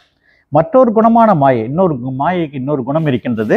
அந்த காரியத்தில் உள்ள குணங்கள் காரணத்திலும் இருக்கும். காரியம் காரணம், நீங்கள் காரியத்தில் என்ன குணம் இருக்கோ அந்த குணம் எல்லாம் காரணத்தில் இருக்கும், நிச்சயமாக இருக்கும். அதனால் இந்த தங்கம் இருக்கிறது, ஒருத்தர்கிட்ட போய் தங்கம் கொடுத்துட்டு வரீங்க, நீங்கள் 22 கேரட்டை கொடுக்குறீங்க, இல்லை 24 கேரட்டை கொடுக்குறீங்க. 24 ஒன்றும் செய்ய முடியாது ஆக்சுவலாக, 22 கேரட் கொடுக்குறீங்க. செம்பு வந்து 2% கலந்து வைக்கப்பா அப்படின்னு சொல்கிறீங்க. அவன் என்ன பண்ணுறான், ஒரு 18 கேரட்டை வச்சுட்டு 6% வந்து செம்பை கலந்துட்டான்னா என்ன தெரியும், நகையே உங்களுக்கு வீணாக போயிடும். அதனால தான் நிறையா நடக்குது, அது வேறு விஷயம். அதனால தான் வெளிநாட்டில் இருக்கும்போது தங்கங்கள் 22 கேரட் இருக்கும், அது எல்லாமே சுத்தமாக இருக்கும். சிலது வந்து 24 கேரட் உள்ளதும் கிடைக்கின்றது. இவ்வாறு அந்த நகையினுடைய எஃபெக்ட் எதில் இருக்குன்னா அந்த கொடுக்கக்கூடிய தங்கத்தினுடைய எஃபெக்ட் இருக்குது. இதை வச்சு நம்ம அதை கண்டுபிடித்து விடலாம். அதனால் காரியம் குவாலிட்டி எப்படி இருக்கிறதுனா அந்த காரணத்தை பொறுத்து தான் அமையும். இது காரண காரியம் என்று நாம் உணர வேண்டும். இப்பொழுது இன்னொன்று என்னென்னா, மாயைக்கு 3 விதமான குணங்கள் இருக்கின்றன என்று நாம் உணர வேண்டும். இப்போ உலகத்தில் நிறைய பொருள்கள் பார்க்குறோம், நிறைய ஜடங்கள் இருக்கின்றது. அதேமாரி இதில் 3 விதமாக அந்த மாயையினுடைய பொருள்களை நாம் பார்க்கின்றோம். ஒன்று வந்து ஜடம், மற்றொன்று அந்த ஜடம்னா வேற ஒன்றும் இல்லை, நிறைய அசைவற்ற தன்மைகள் நிறையா நம்ம பூமியில் நிறைய இருக்குது. கல், பாறை எல்லாம் பார்க்குறோம், இதெல்லாம் வந்து அசைவற்ற இல்லை பொருள்கள், இதெல்லாம் வந்து ஜடம் என்று நாம் கூறுகின்றோம். அடுத்ததாக சில பொருள்கள் பார்க்க ஆக்ஷனாக இருக்குது. பூமியில் பார்த்தோம்னா சிலது ஆக்ஷனாகவே இருக்குது. மரம் அசையுது, காற்றுல அசையுது, காற்று அசையுது, காற்று இந்த பக்கத்துலேருந்து அந்த புயல் அடிக்குது, இது வந்து இதெல்லாம் வந்து நமக்கு அசைகிறது. கடல்ல இருந்து அலைகள் வருகிறது, இதெல்லாம் அசைவு இருக்கிறது, ஆக்ஷனில் இருக்கிறது. பிராணன் இருக்கிறது, நம்மளுடைய பிராணனும் போயிட்டு வருது, அசைகிறது. அடுத்ததாக ஒன்று ஜடம் என்று சொல்லுகின்ற உலகத்திலே காணப்படக்கூடிய பொருள்களை, மற்றொன்று ஆக்டிவிட்டியில் ஆக்ஷனில் இருக்கிறது, மூன்றாவது அறிவாக இருக்கிறது, ஞானஜோடு இருக்கிறது. இதையும் நாம் பார்க்கின்றோம், அறிவோடு இருக்கிறது. இதைத்தான் நம்ம பூமியிலே பார்க்கக்கூடிய 3 விதமான பொருள்களாக பார்க்கின்றோம். மாயையிடம் இந்த 3 விதமான சக்திகள் உள்ளன. மாயைகிட்டையும் இந்த 3 விதமான சக்திகள் இருக்கின்றன. ஒன்று சத்துவ குணம் இருக்கிறது, அடுத்தது ராஜஸ் குணமும் இருக்கிறது, மற்றொன்று தமஸ் குணமும் இருக்கிறது. இதை இந்த உலகத்தில் அப்போ இதெல்லாம் வந்து காரியம், எது நம்ம பார்க்குறோம் பூமியில் பார்க்கக்கூடியதெல்லாம் காரியம். ஒன்று வந்து அறிவோடு இருக்குது, இன்னொன்று வந்து 4 இதோட இருக்குது, இன்னும் ஜடமாக இருக்குது, இன்னொன்று வந்து ஆக்ஷனோட இருக்குது. இப்போ 3 பொருள்களையும் நம்ம பார்க்கின்றோம், காரியம். இப்போ இதை வச்சு நம்ம உணரலாமா, மாயைக்கு என்ன குணங்கிறது நம்ம உணர்ந்து கொள்ளலாம். அதுதான் காரணமாக இருக்கின்றது. அந்த காரணத்திற்கு சத்துவ குணம் என்று சொல்லுகின்றோம். எது அறிவோடு இருக்கிறதோ அது சத்துவ குணம் என்று சொல்லுகின்றோம். அப்போ ரஜஸ்ங்கிறது ஆக்ஷனோடு இருக்கிறது, தமஸ் குணங்கிறது செயல்படாத இன்ஆக்டிவாக இருக்கிறது, ஜடமாக இருக்கின்றது. அப்போ இந்த காரியத்திலிருந்து நாம் காரணத்தினுடைய அந்த மாயையினுடைய குணாதிசயங்களை நாம் புரிந்து கொள்ளலாம். நகையினுடைய தன்மையை குவாலிட்டியை பொறுத்து அந்த தங்கத்தினுடைய என்னங்கிறத குவாலிட்டியை நம்மளால் உணர முடிகிறது. அதைத்தான் அந்த காரியம் உலகத்திலே காணப்படக்கூடிய பொருள்களிலிருந்து மாயையினுடைய குணங்களை நாம் அறியலாம். அந்த சத்துவ ரஜோஸ் தம குணாத்மிகா மாயா அஸ்தி என்று ஒரு அடுத்ததாக ஒன்றிருக்கின்றது. சத்துவ ரஜஸ் தமோ குணாத்மிகா, அந்த 3 குணங்களும் அந்த மாயாவுக்கு இருக்கின்றது என்று சங்கரர் கூறுகின்றார். ஈஸ்வரன் என்பது மாயா என்ற உடலை கொண்ட ஒரு சொரூபம். அப்போ அந்த ஈஸ்வரன் ஒரு பாடி பார்க்குறோம், பிரம்மன்கிறது மேலே நிர்குண பிரம்மன், அதுலேருந்து வந்து நமக்கு சகுண பிரம்மன் வருகின்றார். அந்த சகுண பிரம்மனுடைய பாடியில் என்ன இருக்கிறது, மாயா இருக்கின்றது. அதனால தான் இதை மாயா சகித பிரம்மன் என்று சொல்லுகின்றோம். அதனால தான் இந்த உடம்புல என்ன இருக்கிறதுக்கு மாயா இருக்கின்றது. இதனுடைய குணத்தோடு தான் அவர் என்ன பண்ணுறாரு, உலகத்தை ஜகத்தை படைக்கின்றார் என்று சொல்கின்றோம். காரண குண காரியேஷு அனுவர்த்ததே, இதுதான் இப்போ உங்களுக்கு சொன்ன காரியம் எப்படி இருக்கிறதோ அதை வச்சு நம்ம காரணத்தை நம்ம புரிந்து கொள்ளலாம் என்பது சாஸ்திரம். பிரம்மம் சத்தியம், மாயா நித்யா என்றும் நம்ம குறிப்பிடுகின்றோம். இப்போ மாயாவை வெளிப்பட்டு சிருஷ்டியாக வரும்போது தான் மாயாவை நாம் உணர முடியும். எப்போ மாயாவை பார்க்கலாம்? நம்ம அது சிருஷ்டியாக வரும்போது தான் பார்க்கலாம். அது வந்து பிரளய காலத்திலேயோ இல்லை வந்து லயம் இருக்கும்பொழுது நம்மளால் இந்த பூமி எதுவுமே பார்க்க முடியாது. எப்போ பார்க்கலாம்? எப்போ சிருஷ்டி ஆகுதோ அப்போ தான் அந்த மாயாவினுடைய வெளிப்பாடு நமக்கு தெரிகின்றது. அதைத்தான் நாம் வந்து உலகத்திலே உணர முடிகின்றது. உலகத்தை மாயாவின் வெளிப்பாடு என்று உணர்ந்து அதை உலகத்தை மாயா என்றும் கூறலாம். நம்ம வந்து ஓஹோ இதெல்லாம் மாயா அப்படின்னு அதெல்லாம் சில பேர் சொல்கிறாங்க. சில காவியங்களில் நமக்கு படைக்கிறாங்க எல்லாம் மாயை அப்படின்னு சொல்கிறாங்க. இப்படியும் சொல்லலாம். ஏன்னா அது மாயாவினுடைய வெளிப்பாடு. அதனால தான் நம்ம உலகத்திலே எல்லாம் மாயை, உறவினர்கள் மாயை, எல்லாமே நம்ம மாயை என்று சொல்கின்றோம்.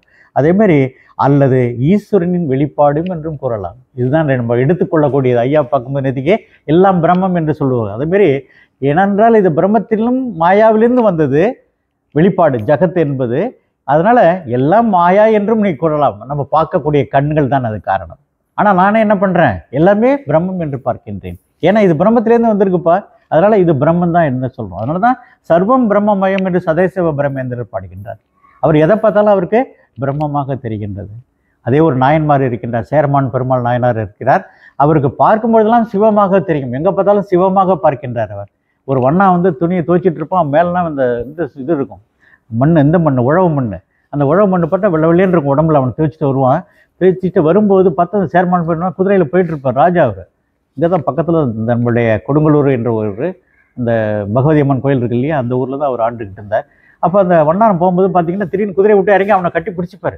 ஏனென்றால் அவனுக்கு வண்ணாங்கிறது மறந்துடும், துணி மூட்டையும் மறந்துடுறாரு. ஏனென்றால் அந்த சிவத்தோட ஒன்றி விடுகின்றார். அது எல்லாம் சிவமயம் என்று. அதே மாதிரி தான் இப்பொழுது எல்லாத்தையும் பிரம்மமயம் என்று அவர் பார்க்கின்றார் சதைசிவர். அதனால் அந்த பிரம்மமயம் என்று. அதனால் அந்த ஈஸ்வரனுடைய ஈஸ்வரனுடைய உடலிலே மாயா இருக்கின்றது. இரண்டும் சேர்ந்து தான் உலகத்தை படைக்கின்றது, ஜகத்தை படைக்கின்றது. அந்த மாயாவினுடைய வெளிப்பாடு என்று நினைத்தால் நீங்கள் மாயா என்று நான் உணரலாம் உலகத்தை. அதே ஈஸ்வரனுடைய வெளிப்பாடு என்றால் எல்லாத்தையுமே ஈஸ்வரமயம் என்று சொல்கிறோம். எல்லாம் ஈஸ்வரமயம் என்று நம்ம. அதனால் ஈஸ்வரமயம் என்று பிரம்மமயம் என்று பார்த்தால் நமக்கு எந்தவித வேறுபாடும் தெரியாது. எல்லாருமே ஒரே மாதிரியாக பார்க்கலாம். எப்படி நம்ம சேர்மான் பெருமானார் பார்த்தோம் அதே கண்ணோட்டம், வேற ஒன்றும் இல்லை. அனித்தியமானது அசுகமானது. அதனால் பகவத்கீதையிலே இது சொல்லுகின்றார். நீ எப்பொழுது அவர் சொல்கிறார் உலகம் எல்லாம் எனக்கு அனித்தியமானதும் ஒரு வரியில் சொல்கிறார், ஒரு இதில் சொல்கிறார் அத்தியாயத்தில். அப்போ அசுகமானது அது எனக்கு மாயை என்று நான் உணர்கிறேன் என்று சொல்கிறார். அதே கிருஷ்ணர் 10வது அத்தியாயிலும் 11வது அத்தியாயத்திலும் என்ன சொல்கிறார்னா இவ்வுலகம் என்னுடையது என்று கூறுகின்றார். இவ்வுலகம் என்னுடையது, அதில் உள்ள அனைத்தும் என்னது என்று சொல்கிறார். அப்போ அவருடைய கண்ணோட்டத்திலையும் ஒரு இடத்துல வந்து மாயை பற்றி சொல்லுகின்றார், இன்னொரு இடத்துல பார்த்தா இது எல்லாம் என்னுடைய சிருஷ்டி என்று கூறுகின்றார். எல்லாமே நான் தான் அப்படின்னு சொல்கிறார். அதனால் நம்ம பார்க்கக்கூடிய கண்ணோட்டம் தான். ஏனென்றால் அதில் ஈஸ்வரனும் கலந்திருக்கின்றது, மாயாவும் கலந்திருக்கின்றது. நம்ம பார்க்கக்கூடிய கண்ணோட்டம் தான். இவ்வாறு அந்த உலகத்திலே மோகம் அடையாமல் வைராக்கியம் என்னத்தோடு இருக்க வேண்டும். உலகத்தில் வந்து பார்க்கக்கூடியதெல்லாம் மோகம் இல்லாமல். அந்த வைராக்கியம் என்றால் நமக்கு தெரியும் என்னென்ன. வைராக்கியம் என்றால் பற்றின்மை. நம்ம அந்த வைராக்கியங்கிறது நம்மளுடைய வார்த்தைகளில் இல்லை எடுத்துக்கொள்ளக்கூடாது. என்றால் எல்லாருக்குமே தெரியும் வைராக்கியம்னா என்னப்பா ஒரே வைராக்கியமாக இருக்குன்னு சொல்லக்கூடாது. அந்த வைராக்கியம் நம்ம தமிழில் இருக்கிறது. ஆனால் இந்த வைராக்கியம் என்ன பொருள் என்றால் பற்றின்மை என்பதை தான் நம்ம எடுத்துக்கொள்ள வேண்டும். உலகத்திலே நிறைய மோகப் பொருள்கள் இருக்கின்றன, அதில் பற்றின்மையாக இருக்க வேண்டும் என்று கூறுகின்றார். அடுத்ததாக இந்த உலகத்தில் வெறுப்பு வந்தால், அந்த உலகத்து மேலே வெறுப்பு வந்தால் நம்ம என்ன நினைக்கணும்னா அது ஈஸ்வரன் என்று வணங்க வேண்டும். எல்லா மேலேயும் வெறுப்பும் வரக்கூடாது. வெறுப்புன்னு வந்துச்சுன்னா மனசில் உடனே இல்லைப்பா இதெல்லாம் வந்து பிரம்மம் ஈஸ்வரன் என்று நாம் எண்ணி அதை வணங்க வேண்டும் என்று கூறுகின்றார். இவ்வாறு அந்த மாயை பற்றி நாம் அழகாக எப்படி படைப்புகள் வந்தது, ஜகத் எவ்வாறு தோன்றியது என்பதை இதிலிருந்து பார்க்கலாம். அடுத்ததாக ஒற்றுமை, பிரம்மனுக்கும் மாயைக்கும் என்ன ஒத்துமை அப்படின்னு பார்த்தா இது அனாதி, மாயையும் அனாதி. அடுத்தது இந்த உலகம் எப்படி தோன்றியது என்று பார்த்தா மாயை மாற்றத்தை அடைந்து இந்த உலகமாக மாறியது. இன்னொன்று என்னென்ன, அதுதான் பரிணாம மாற்றம் என்று சொல்லுகின்றோம். அந்த பரிணாம மாற்றம்னா எப்படி பாலிலிருந்து தயிர் வந்ததோ, தயிர் வந்து அடுத்தது பால் இருக்காது, அதில் தயிர் ஆகிட்டுதுன்னா அது கம்ப்ளீட்டாக முழுமையாக மாறிவிடுது இல்லையா. அதே மாதிரி தான் இந்த மாயை வந்து முழு பரிணாமமாகி என்னவாயிடுது, ஜகத்தாக பூமியாக மாறிவிடுகிறது, ஒரு உலகமாக மாறிவிடுது.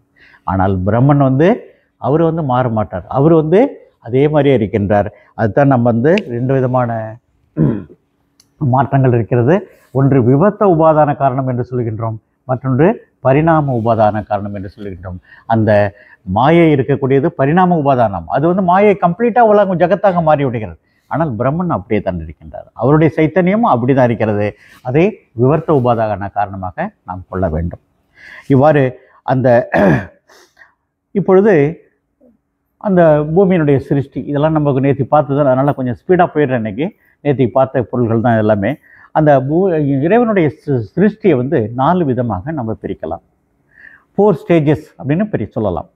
ஒன்று பஞ்சசூட்சுமமான பூதங்களின் சிருஷ்டி. இதான் நேற்றுக்கு அம்மா சொன்னாங்க. இவங்க பஞ்சசூட்சுமான பூதங்களினுடைய சிருஷ்டி எப்படி வருகிறது ஒன்று. அடுத்தது சூட்சும சரீரங்கள் எவ்வாறு உண்டாகிறது, எப்படி அந்த சூட்சுமான பூதங்கள் வந்ததோ, அதாவது பிரபஞ்சம் வந்ததோ அதே மாதிரி தான் சூட்சும சரீரமும் வந்தது. அடுத்தது 3வது சூட்சுமமான பூதங்கள் 5 ஸ்தூல பூதங்கள் எப்படி வந்ததுன்னு பார்க்குறோம். அதே மாதிரி ஸ்தூல சரீரம் எப்படி வந்ததுன்னு பார்க்குறோம். இதுதான் 4 தான், வேற ஒன்றும் இல்லது. இந்த சூட்சுமான பூதங்களுடைய இது எப்படி வந்ததுன்னா, சூட்சுமான பூதங்களின் நிலையிலிருந்து தான் இந்த சூட்சும பூதங்களின் நிலையிலிருந்து தான் வந்திருக்க வேண்டும். ஒரு எப்படின்னா, ஒரு ஆர்டிஸ்ட் இருக்கான், அவன் யானையை பற்றி உள்ள வரையணும்னு நினைக்கிறான். அவன் மனசுக்குள்ளார என்ன பண்ணுறான், ஒரு யானையை மண்டி மனசில் சிருஷ்டி பண்ணிக்கிறான். அப்புறம் தான் யானையை வரைய ஆரம்பிக்கிறான். அதே மாதிரி தான் இந்த படைப்புகளும் அப்படித்தான். அதற்கு முன்னாடி எப்படி படைக்க வேண்டும் என்று ஒரு நியதி ஏற்படுத்தி கொண்டு படைக்கின்றது என்று சொல்கின்றார். அடுத்ததாக இந்த சூட்சும சரீரங்கள், 2வது சொன்னவங்களுக்கு சூட்சும சரீரங்கள் சூட்சும பிரபஞ்சத்திலிருந்து தோன்றுகிறது. இது என்னென்னா, சூட்சும பூதங்களிலிருந்து தான் இந்த சூட்சும சரீரமும் தோன்றியிருக்கிறது. அடுத்ததாக இந்த சூட்சும சரீரத்திலே ஒன்று ஞானேந்திரியம் இருக்கிறது, மற்றொன்று கர்மேந்திரியம் இருக்கிறது, மற்றொன்று 5 பிராணவாயுக்கள் இருக்கின்றன, அந்த கரணங்கள் 4 இருக்கின்றன. மொத்தம் 15 நாளும் 19 தன்மாத்திரை அல்லது பூதங்கள் 5 சொல்கிறோம். அப்போ 19 5 24 என்று உணர வேண்டும். தன்மாத்திரை என்றாலும் பஞ்சபூதங்கள் என்றாலும் இரண்டும் ஒன்று தான். வாயு வருணம் எல்லாமே பஞ்சபூதங்கள் என்று சொல்லுகின்றோம். அதற்கு மற்றொரு பெயர் தன்மாத்திரை என்று நாம் உணர வேண்டும். தன்மாத்திரைங்கிறத நீங்கள் மறக்க வேண்டாம். இல்லாட்டி கொஞ்சம் கொஞ்சமாக எழுதி வச்சுக்கிட்டு திரும்பி நம்ம, ஏன்னா அடிக்கடி நம்ம அந்த வேதாந்தத்தில் குறிப்பிடக்கூடிய பொருள்கள் இதெல்லாம் தன்மாத்திரை என்பது. அடுத்ததாக ஞானேந்திரியம், நேற்றுக்கே நிறைய பேர் சொல்லிட்டாங்க எல்லாருமே. ஞானேந்திரியம் 5. ஒன்று எல்லாம் அறிவை கொடுக்கக்கூடியது, அதனால் அதுக்கு பேர் ஞானேந்திரியம் என்று சொல்லுகின்றோம். இந்த ஞானேந்திரியங்கள் மூலியமாக தான் நம்ம மனசுக்குள்ளார எல்லாத்தையும் ஏற்றிக்கிறோம். சமம் தமம் எல்லாமே என்னென்னா, அந்த சமங்கிறது என்னென்னா இந்த மனோ நிகிரகம் சொல்லுவாங்க. தமம் என்றால் இந்த இந்திர நிகிரகம், இந்த இந்திரியங்களை கண்ட்ரோல் பண்ணோம்னா தமம் என்று சொல்லுகின்றோம். அந்த மனசை கண்ட்ரோல் பண்ணோம்னா அதாவது சமம் என்று நாம் சொல்லுகின்றோம். இவ்வாறு அந்த ஞானேந்திரியங்கள் 5 என்று உணர வேண்டும். மெய், வாய், கண், மூக்கு, செவி, உடல் எல்லாமே ஞானேந்திரியங்கள் என்று உணர வேண்டும். கர்மேந்திரியம்னா எது வேலை செய்யுதோ அதெல்லாம் கர்மேந்திரியம் என்று சொல்கிறோம். நேற்றுக்கு அம்மா சொன்னாங்க, கர்மேந்திரியம் அந்த இந்த உடம்புலேருந்து ரஜஸ் குணம் மூலியமாக சூட்சும உடம்புலேருந்து வருகிறது என்று சொன்னார்கள். ரஜஸ் குணம், அந்த 3 குணங்களை ரஜஸ் செய்கிறது. அப்போ அது கர்மேந்திரியம். கை, கால், செவி, முதல்ல வாய், அடுத்தது கை, கால், அடுத்ததாக எருவாய், கருவாய். இந்த 5 கர்மேந்திரியங்கள். எது வேலை செய்யுதோ அதை நாம் கர்மேந்திரியம் என்று சொல்ல வேண்டும். ஞானேந்திரியங்கள்ங்கிறது மெய், வாய், கண், மூக்கு, செவியல் சொல்கிறோம். அடுத்ததாக பிராணவாயுக்கள், பஞ்ச பிராணவாயுக்கள் நேற்றுக்கு சொன்னாங்க. பிராணன், அபானன், உபானன், அடுத்தது வியானன், இன்னொன்று கடைசியாக உள்ளது மற்றொரு சமானன். இந்த 5 இருக்கின்றன. இது பிராணவாயுக்கள் என்று பெயர். இன்னும் இல்லாமல் உபவாயுக்கள்னு ஒன்று இருக்கிறது. கண் இமைக்கிறதுக்கு ஒரு வாயு பயன்படுது. அதே மாதிரி ஒவ்வொன்றுக்கும் உபவாயுக்கள் இருக்கின்றன. அது 5 இருக்கிறது. 5 10 நாம் கொள்ளலாம். இவ்வாறு இந்த ஞானேந்திரியம், கர்மேந்திரியம், அடுத்தது பிராணவாயுக்கள். இந்த 5 பிராணவாயுக்களும் 5 வேலை செய்கின்றன. உடம்புல ரத்த ஓட்டத்திற்கு ஒன்று பயன்படுகிறது, வயிற்று செரிமானத்திற்கு ஒன்று பயன்படுகிறது, எருவாயை தள்ளுவதற்காக ஒன்று பயன்படுகிறது. இவ்வாறு ஒவ்வொன்றுக்கும் பிராணங்கிறது மேலே இருக்கிறது, அடுத்து கீழே ஒன்று போகிறது. 2க்கும் பேர் தான் இது சுவாசம் என்று நாம் சொல்லுகின்றோம். இவ்வாறு அந்த கரணம், அடுத்து கடைசியாக உள்ளது 4. அடுத்த மனம், புத்தி, சித்தம், அகங்காரம். அடுத்து இது எல்லாமே உங்களுக்கு அடிக்கடி நம்ம சொல்லியிருக்கிறோம். அந்த மனம், புத்தி, சித்தம், அகங்காரம். அகங்காரம் என்றால் அகம் என்றால் நான் என்ற அர்த்தம். அந்த நான் எது சொல்றதுனால அகங்காரம் என்று சொல்கிறோம். அடுத்தது இந்த முதல்ல பார்த்துட்டோம். இப்போ அடுத்தது சூட்சுமமான பூதங்களில் இப்போ 2 பார்த்துருக்கோம். சூட்சும சரீரங்கள் எவ்வாறு தோன்றுகின்றன, சூட்சும சரீரங்கள்லேருந்து எவ்வாறு அந்த காரணமாக இருக்கட்டும் ஞானேந்திரியம், கர்மேந்திரியம், அடுத்தது பிராணவாயுக்கள் தோன்றுகிறதுன்னு பார்த்துட்டோம். 3வது சூட்சுமமான பூதங்களிலிருந்து 5 பூதங்களான சிருஷ்டி உண்டாகிறது என்றும் கூறுகின்றார். 5 பூதங்களின் சூட்சும பூதங்களின் சிருஷ்டி, சூலபுரங்களின் எப்படி உண்டாகிறது. சூட்சுமத்திலிருந்து ஸ்தூல பூதங்கள் எவ்வாறு உண்டாகின்றன. இந்த 5 ஸ்தூலமான சிருஷ்டியிலிருந்து நாம் அனுபவிக்கக்கூடிய இந்த உலகம் எல்லாமே ஸ்தூல பிரபஞ்சமாக தோன்றுகிறது. அதுமாரி தான் இந்த ஸ்தூல பிரபஞ்சத்திலேருந்து தான் ஸ்தூல உடலும் சரீரமும் தோன்றுகின்றன. சூட்சும பூதங்கள்லேருந்து சூட்சும உடல் தோன்றுகிறது, ஸ்தூல பூதங்களிலிருந்து ஸ்தூல உடல் தோன்றுகிறது. இது 4 தான், வேற ஒன்றும் இல்லை. இந்த 4ம் தான் இந்த சிருஷ்டியிலே மிக முக்கியமாக இருக்கிறது. இந்த சிருஷ்டியில் நெதிக்க சொல்லிட்டாங்க அவங்க. தமஸ் இந்த குணத்திலேருந்து சத்துவ குணத்திலேருந்து வந்ததுன்னா அதெல்லாம் ஞானேந்திரியங்கள் என்று சொல்கிறோம். அதே கர்மேந்திரியம் ரஜஸ் குணத்திலேருந்து வருகிறது.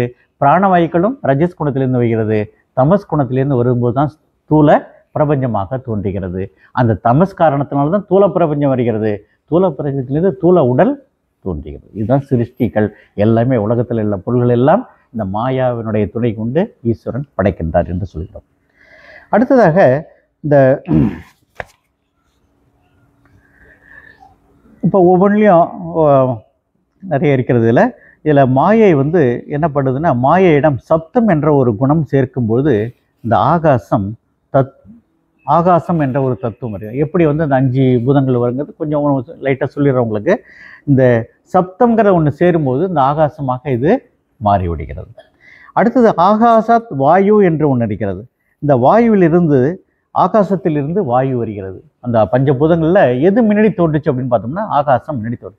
இதுலேயே சில புத்த மதத்திலே அந்த 5 பூதம் சொல்ல மாட்டாங்க, அவங்க 4 பூதம் தான் சொல்கிறாங்க. அவங்க ஆகாசத்தை எக்ஸ்க்ளூட் பண்ணிடுறாங்க. அந்த ஆகாசம் கிடையாதும்பாங்க அவங்க. ஏன்னா ஆகாசத்தில் ஒன்றும் கிடையாது அது. ஆனால் எல்லாத்தையும் அக்காமடேட் பண்ணுறது ஆகாயம் தான். அதனால் நம்ம என்ன பண்ணுறோம், ஆகாயத்தையும் ஒரு பூதமாக வைத்திருக்கிறோம், பஞ்சபூதமாக வைத்திருக்கின்றோம். ஆனால் மற்ற மதங்களிலே இந்த 4 பூதங்கள் தான் குறிப்பிடப்படுகின்றன. இவ்வாறு அந்த ஆகாசாத் வாயுகு என்று அடுத்ததாக சொல்லுகின்றார். இந்த ஆகாசத்தில் தான் வாயு என்று தோன்றியது என்று சொல்லுகின்றார். இதற்கு ஸ்பரிசம் என்ற ஒரு குணம் இருக்கிறது. அந்த இது என்ன பண்ணுதுன்னா, இந்த மாயா ஸ்பரிசம் என்ற ஒரு குணம் சேர்த்து என்ன பண்ணுது, வாயுக்குள் என்ன குணம் இருக்கின்றது பார்த்தோம்னா அதில் சத்துவ குணம் இருக்கிறது, ரஜஸ் குணம் இருக்கிறது, தமஸ் குணம் இருக்கிறது, சப்த குணமும் இருக்கின்றது. இப்பொழுது ஸ்பரிசமும் அதிலே சேர்ந்து விடுகிறது. ஒன்னோட ஒன்று சேர்த்துக்கிட்டே வரணும். நம்ம வேற அந்த 3 எல்லாத்துக்கும் காமன். சத்துவம், தமஸ், ரஜஸ் 3 காமன். ஒன்று சப்தத்தை முதல்ல சேர்த்துக்குது, அடுத்தது 2வது என்ன பண்ணுது, தபஸும் சப்தமும் ஸ்பரிசமும் சேர்த்துக்கணும். இப்போ 3 2 5 ஆகி விடுகிறது. 5 குணங்கள் இந்த வாயுவுக்கு இருக்கின்றது. அடுத்ததாக வாயோஸ் தேஜக நெருப்பு. அடுத்து தேஜக என்றால் நெருப்பு எவ்வாறு வந்தது, வாயுவிலிருந்து நெருப்பு வருகின்றது. இந்த நெருப்புக்கு என்ன குணம் இருக்கும், இப்போ 3 குணமும் இருக்கும். எது, ரஜஸ், தமஸ், சத்துவ குணம் 3 இருக்கும். இதோட என்ன ஆயிடுது, அது சப்தமும் சேரிடுது. அடுத்து 2வது வாயுக்குள்ள ஸ்பரிசமும் சேர்ந்து விடுது. இந்த நெருப்புக்குள்ள ரூபமும் மாறிவிடுகிறது. இப்போ 5 3 3 6 குணங்கள் இப்பொழுது இதுக்கு இருக்கின்றன. அடுத்ததாக தேஜஸ ஆபக, நெருப்பிலிருந்து நீர் தோன்றியது. இதில் அடுத்தது நீர் எப்படி தோன்றுறது, இதில் ரசகை என்ற குணத்தை சேர்ப்பதால் நீர் தோன்றுகிறது. இப்பொழுது என்ன ஆயிடுது, 3 குணமும் இருக்கும். அதோட சப்தம் தோன்றுறது சேர்த்துக்கணும், ஸ்பரிசம் சேர்த்துக்கணும். அடுத்தது 3வது குணமான நெருப்புல உள்ள ரூபத்தை சேர்த்துக்கணும். இப்போ ரசத்தையும் சேர்த்துக்கணும். ரசம்னா இந்த சுவை. இந்த 3 4 இப்போ 7 குணங்கள் இதுக்கு வந்து விடுகிறது. அடுத்ததாக அதற்பியாக பிருத்திவி. அடுத்தது மண் வருது. இந்த மண்ணுக்கு சேர்க்கும்போது இப்போ என்ன ஆகுதுன்னா, வாசனை என்ற ஒரு இது இருக்குது. மண்ணுக்கு வாசனை உண்டான்னா நிறைய வாசனை உண்டு. மழை பெஞ்ச உடனே பார்த்தீங்கன்னா மண்ணிலேருந்து அந்த வாசனை வரும். அடுத்தது நீருடைய சுவை எப்படி இருக்கும்னா அந்த மண்ணை பொறுத்து தான் இருக்கும். அதே நமக்கு சிறுவாடி தண்ணி நல்லா இருக்குன்னா என்ன காரணங்க, அங்கே உள்ள மண் அதுமாரி. அப்போ உள்ள ஒரு சேர்மனாக இருந்த ஒரு நாயுடு, அவர் பேர் மறந்து போச்சு எனக்கு, கோயம்புத்தூரில். அந்த நாயுடு தான் முதலாக அந்த இடத்த கண்டுபிடிச்சி முதலாக ஒரு பணமே யாருமே கொடுக்கல, ஏதோ கொஞ்சம் இருந்து அவரே போட்டு எத்தனையோ லட்சம் போட்டு கட்டிடுவார், 10 லட்சம் போட்டு கட்டிடுறார். அந்த ஆனால் 1 வருஷம் தான் இருக்குது. அதுக்கு பிறகு என்ன ஆகிடுது, அந்த சிறுவாணி டேம் உடஞ்சி போகுது. திரும்பி அவரே இருக்கிற சேர்மனாக இருக்கிறார். அதெல்லாம் கிட்டத்தட்ட பிஃபோர் இண்டிபெண்டன்ஸ் 47க்கு முன்னாடி சொல்கிறேன். அப்போ திரும்பி அந்த அணையை கட்டி தான் நிரந்தரமாக இப்பொழுது நமக்கு கோயம்புத்தூருக்கு நல்ல குடிநீர், அந்த தமிழ்நாட்டிலே நல்ல தண்ணின்னு பார்த்தோம்னா அந்த சிறுவாணி தண்ணீர் தான் சொல்லுவாங்க. அவ்வாறு அந்த நீருக்கு தன்மை அந்த கந்தக என்ற ஒரு பிருதிவியினால தான் அது கிடைக்கிறது. அந்த சத்துவ ரஜஸ் தமஸ் சப்தம், இப்பொழுது ஸ்பரிசம் சேர்த்துங்க, ரூபம் சேர்த்துங்க, ரஜஸ் சேர்த்துங்க, கடைசியாக கந்தகம் என்று இருக்கிறது. இப்பொழுது 5 3 8 குணங்கள் இந்த பிருத்திவிக்கு கிடைக்கின்றது. இவ்வாறு ஒன்றிலிருந்து ஒரு பஞ்சபூதத்திலிருந்து ஒன்றோடு ஒன்று எவ்வாறு மாறுகிறது என்பதை பார்த்தோம்.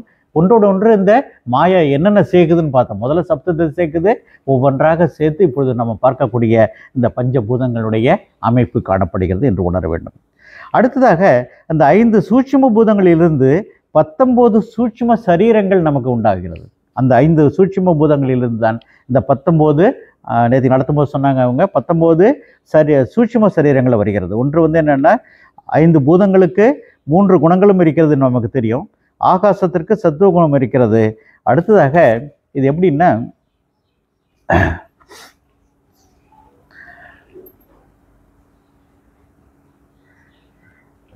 ஸ்ரோத்ரியம் சம்பூதம் அந்த முதல்ல இது உண்டாவது, கேட்கும் புலனாகிய செவி தோன்றுகிறது. அதற்கு அடுத்தது வாயோ சாத்வீகாம் சாத், அடுத்தது வாயுவினுடைய சாத்வீக அம்சத்திலிருந்து தொட்டு உணரும் இந்த ஒரு ஸ்பரிசம் கிடைக்கிறது. இவ்வாறு அந்த ஒரு இந்திரியங்களுடைய இதுவும் நமக்கு இவ்வாறு கிடைக்கின்றது என்றும் குறிப்பிடுகின்றார். அடுத்து காட்சி உணர்வு நம்ம கண்ணால் பார்க்குறோம், சச்சு இந்திரியம் என்று கிடைக்கின்றது. அக்னே சாத்விகாம் சாத் சசுந்திரியம் சம்பூதம் என்று அடுத்ததாக குறிப்பிடுகின்றார். இவ்வாறு ஒவ்வொரு ஞானேந்திரியங்களும் எவ்வாறு இந்த சூட்சும பூதங்களிலிருந்து உண்டாகினது என்று மாயையினுடைய இதனால கிடைக்கின்றது. இவ்வாறு அடுத்ததாக மனம், அந்த காரணங்களும் இவ்வாறு தோன்றுகின்றன. ஆனால் இந்த மனத்துக்கு என்ன முக்கியமான காரணம் என்னன்னா இந்த சத்துவ குணம் தான் இதற்கு காரணமாக இருக்கின்றது. சத்துவ குணத்திலிருந்து, ஆனால் சமஷ்டி என்று நாம் உணர வேண்டும். இந்த 5 பூதங்களும் ஒன்றாக சேர்ந்து தான் இந்த அந்த காரணங்களை தயாரிக்கின்றன, தனித்தனியாக இல்லை. இதெல்லாம் கூட்டு சமஷ்டி என்று சொல்ல வேண்டும். சமஷ்டியாக அந்த 5 புலன்களும் இருந்து 4 கரணங்கள் வருகின்றது. மனம், புத்தி, சித்தம், அகங்காரம் வருகின்றது. இவ்வாறு அடுத்ததாக நம்ம இந்த ரஜஸ் குணத்திலிருந்து வந்து பார்த்தோம். இந்த ரஜஸ் குணத்திலிருந்து தான் என்ன ஆகுது, சூட்சும உடம்பிலிருந்து அடுத்ததாக இதில் இன்னொன்று என்னென்ன பார்க்க வேண்டியது, இந்த மனத்தினுடைய தேவதைகள்லாம் அம்மா சொன்னாங்க நேற்றுக்கு, சந்திரன், அடுத்தது மனசோ தேவதா சந்திர பிரம்மா இருக்கிறது.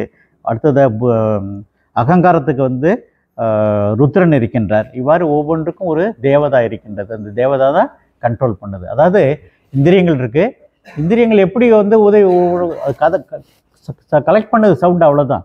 அது எது உணருது, நம்ம மனசுக்குள்ளே தான் உணருது. கண்ணு பார்க்குது, கண்ணு எதை உணருது, பிரெயின் தான் உணருது.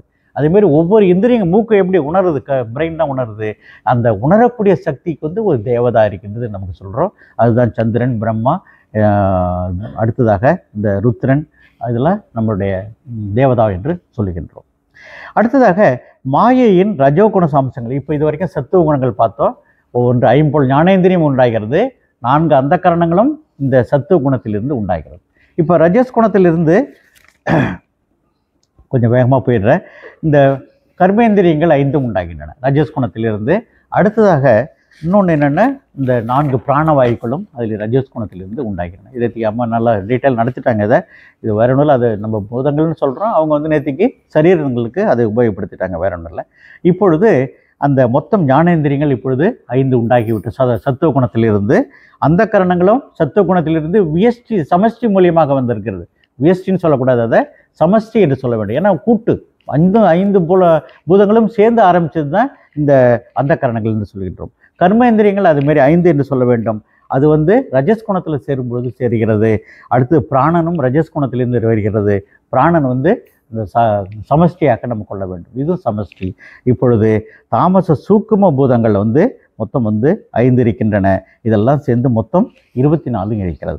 இந்த தாமச சூக்கும பூதங்கள் தான் தமஸ் குணத்தோடு சேரும் பொழுது நமக்கு சூக்கும இது ஸ்தூல பிரபஞ்சம் தோன்றுகிறது.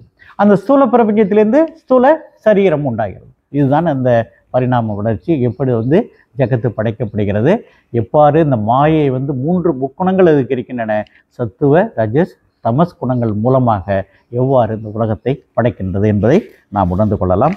இவ்வாறு இதை முடித்து விட்டு கடைசியாக ஒன்று சொல்லிடுறேன். அந்த அண்டமும் பிண்டமும் என்று சொல்லுகின்றோம்.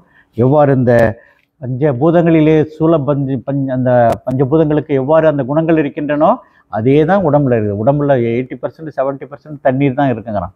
அப்போ நீர் தான் இங்கேயும் இருக்கிறது. எல்லா இந்த பஞ்சபூதங்களுக்கு என்ன குணங்கள் இருக்கின்றனோ அதே தான் இருக்கின்றது. இதுவும் வந்து ஒரு நாள் அந்த பஞ்சபூதத்தோடு தான் சேர வேண்டியது. இந்த சரீரம் வந்து நம்ம அதோடு தான் சேர்ந்து போய்கிறது. எல்லா உயிரினங்களும் நம்மளும் இல்லை, இலை, மரம், செடி, கொடி எல்லாமே மண்ணுக்குள்ளே தான் போகுது, திரும்பி வந்து முளைக்கின்றது. இது அண்டமும் பிண்டமும் எல்லாமே அந்த பஞ்சபூதங்களோடு தான் இந்த உயிர்கள் எல்லாமே அடங்கி இருக்கின்றன என்று கடைசியாக அண்டமும் பிண்டமும் என்ற ஒரு தலைப்பிலே முடிகின்றார். இவ்வாறு அந்த எவ்வாறு வந்து சிருஷ்டி ஏற்படுகிறது, பிரம்மம் எவ்வாறு சிருஷ்டியை ஏற்படுத்துகின்றார், அந்த மாயா எப்படி துணை புரிகிறது, அந்த மாயா வந்து எந்த விதத்திலே அது சேருகிறது, மாயாவுக்கு பரிணாம வளர்ச்சி இருக்கிறது, அதற்கு வந்து வியஷ்டி குணம் இருக்கின்றது, விவர்த்த உபாதான காரணமாக இருக்கிறது என்பதையும் நாம் உணர வேண்டும். பிரம்மத்திலே எந்த மாறுதலும் அடைவதில்லை, மாயை மட்டும்தான் அப்படியே பாலில் தயிர் மாறுற மாதிரி உலகமாக ஜகத்தா மாறுகிறது, திரும்பி வந்து ஒடுங்குகிறது. அது பிரளய காலத்தில் இருக்கிறது, உயிர்களும் போய் ஒடுங்குகிறது. அதுதான் நம்ம லயம் என்று சொல்கின்றோம். இதுதான் இந்த பிரம்ம சிருஷ்டி என்று சொல்கின்றோம், பிரம்ம விசாரம் என்று நாம் அழைக்கின்றோம் என்று கூறி இந்த உரையை முடிக்கிறேன். நன்றி, வணக்கம்.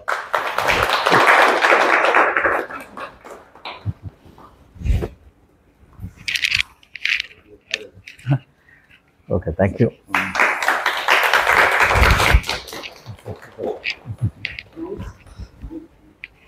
என்னம்மா?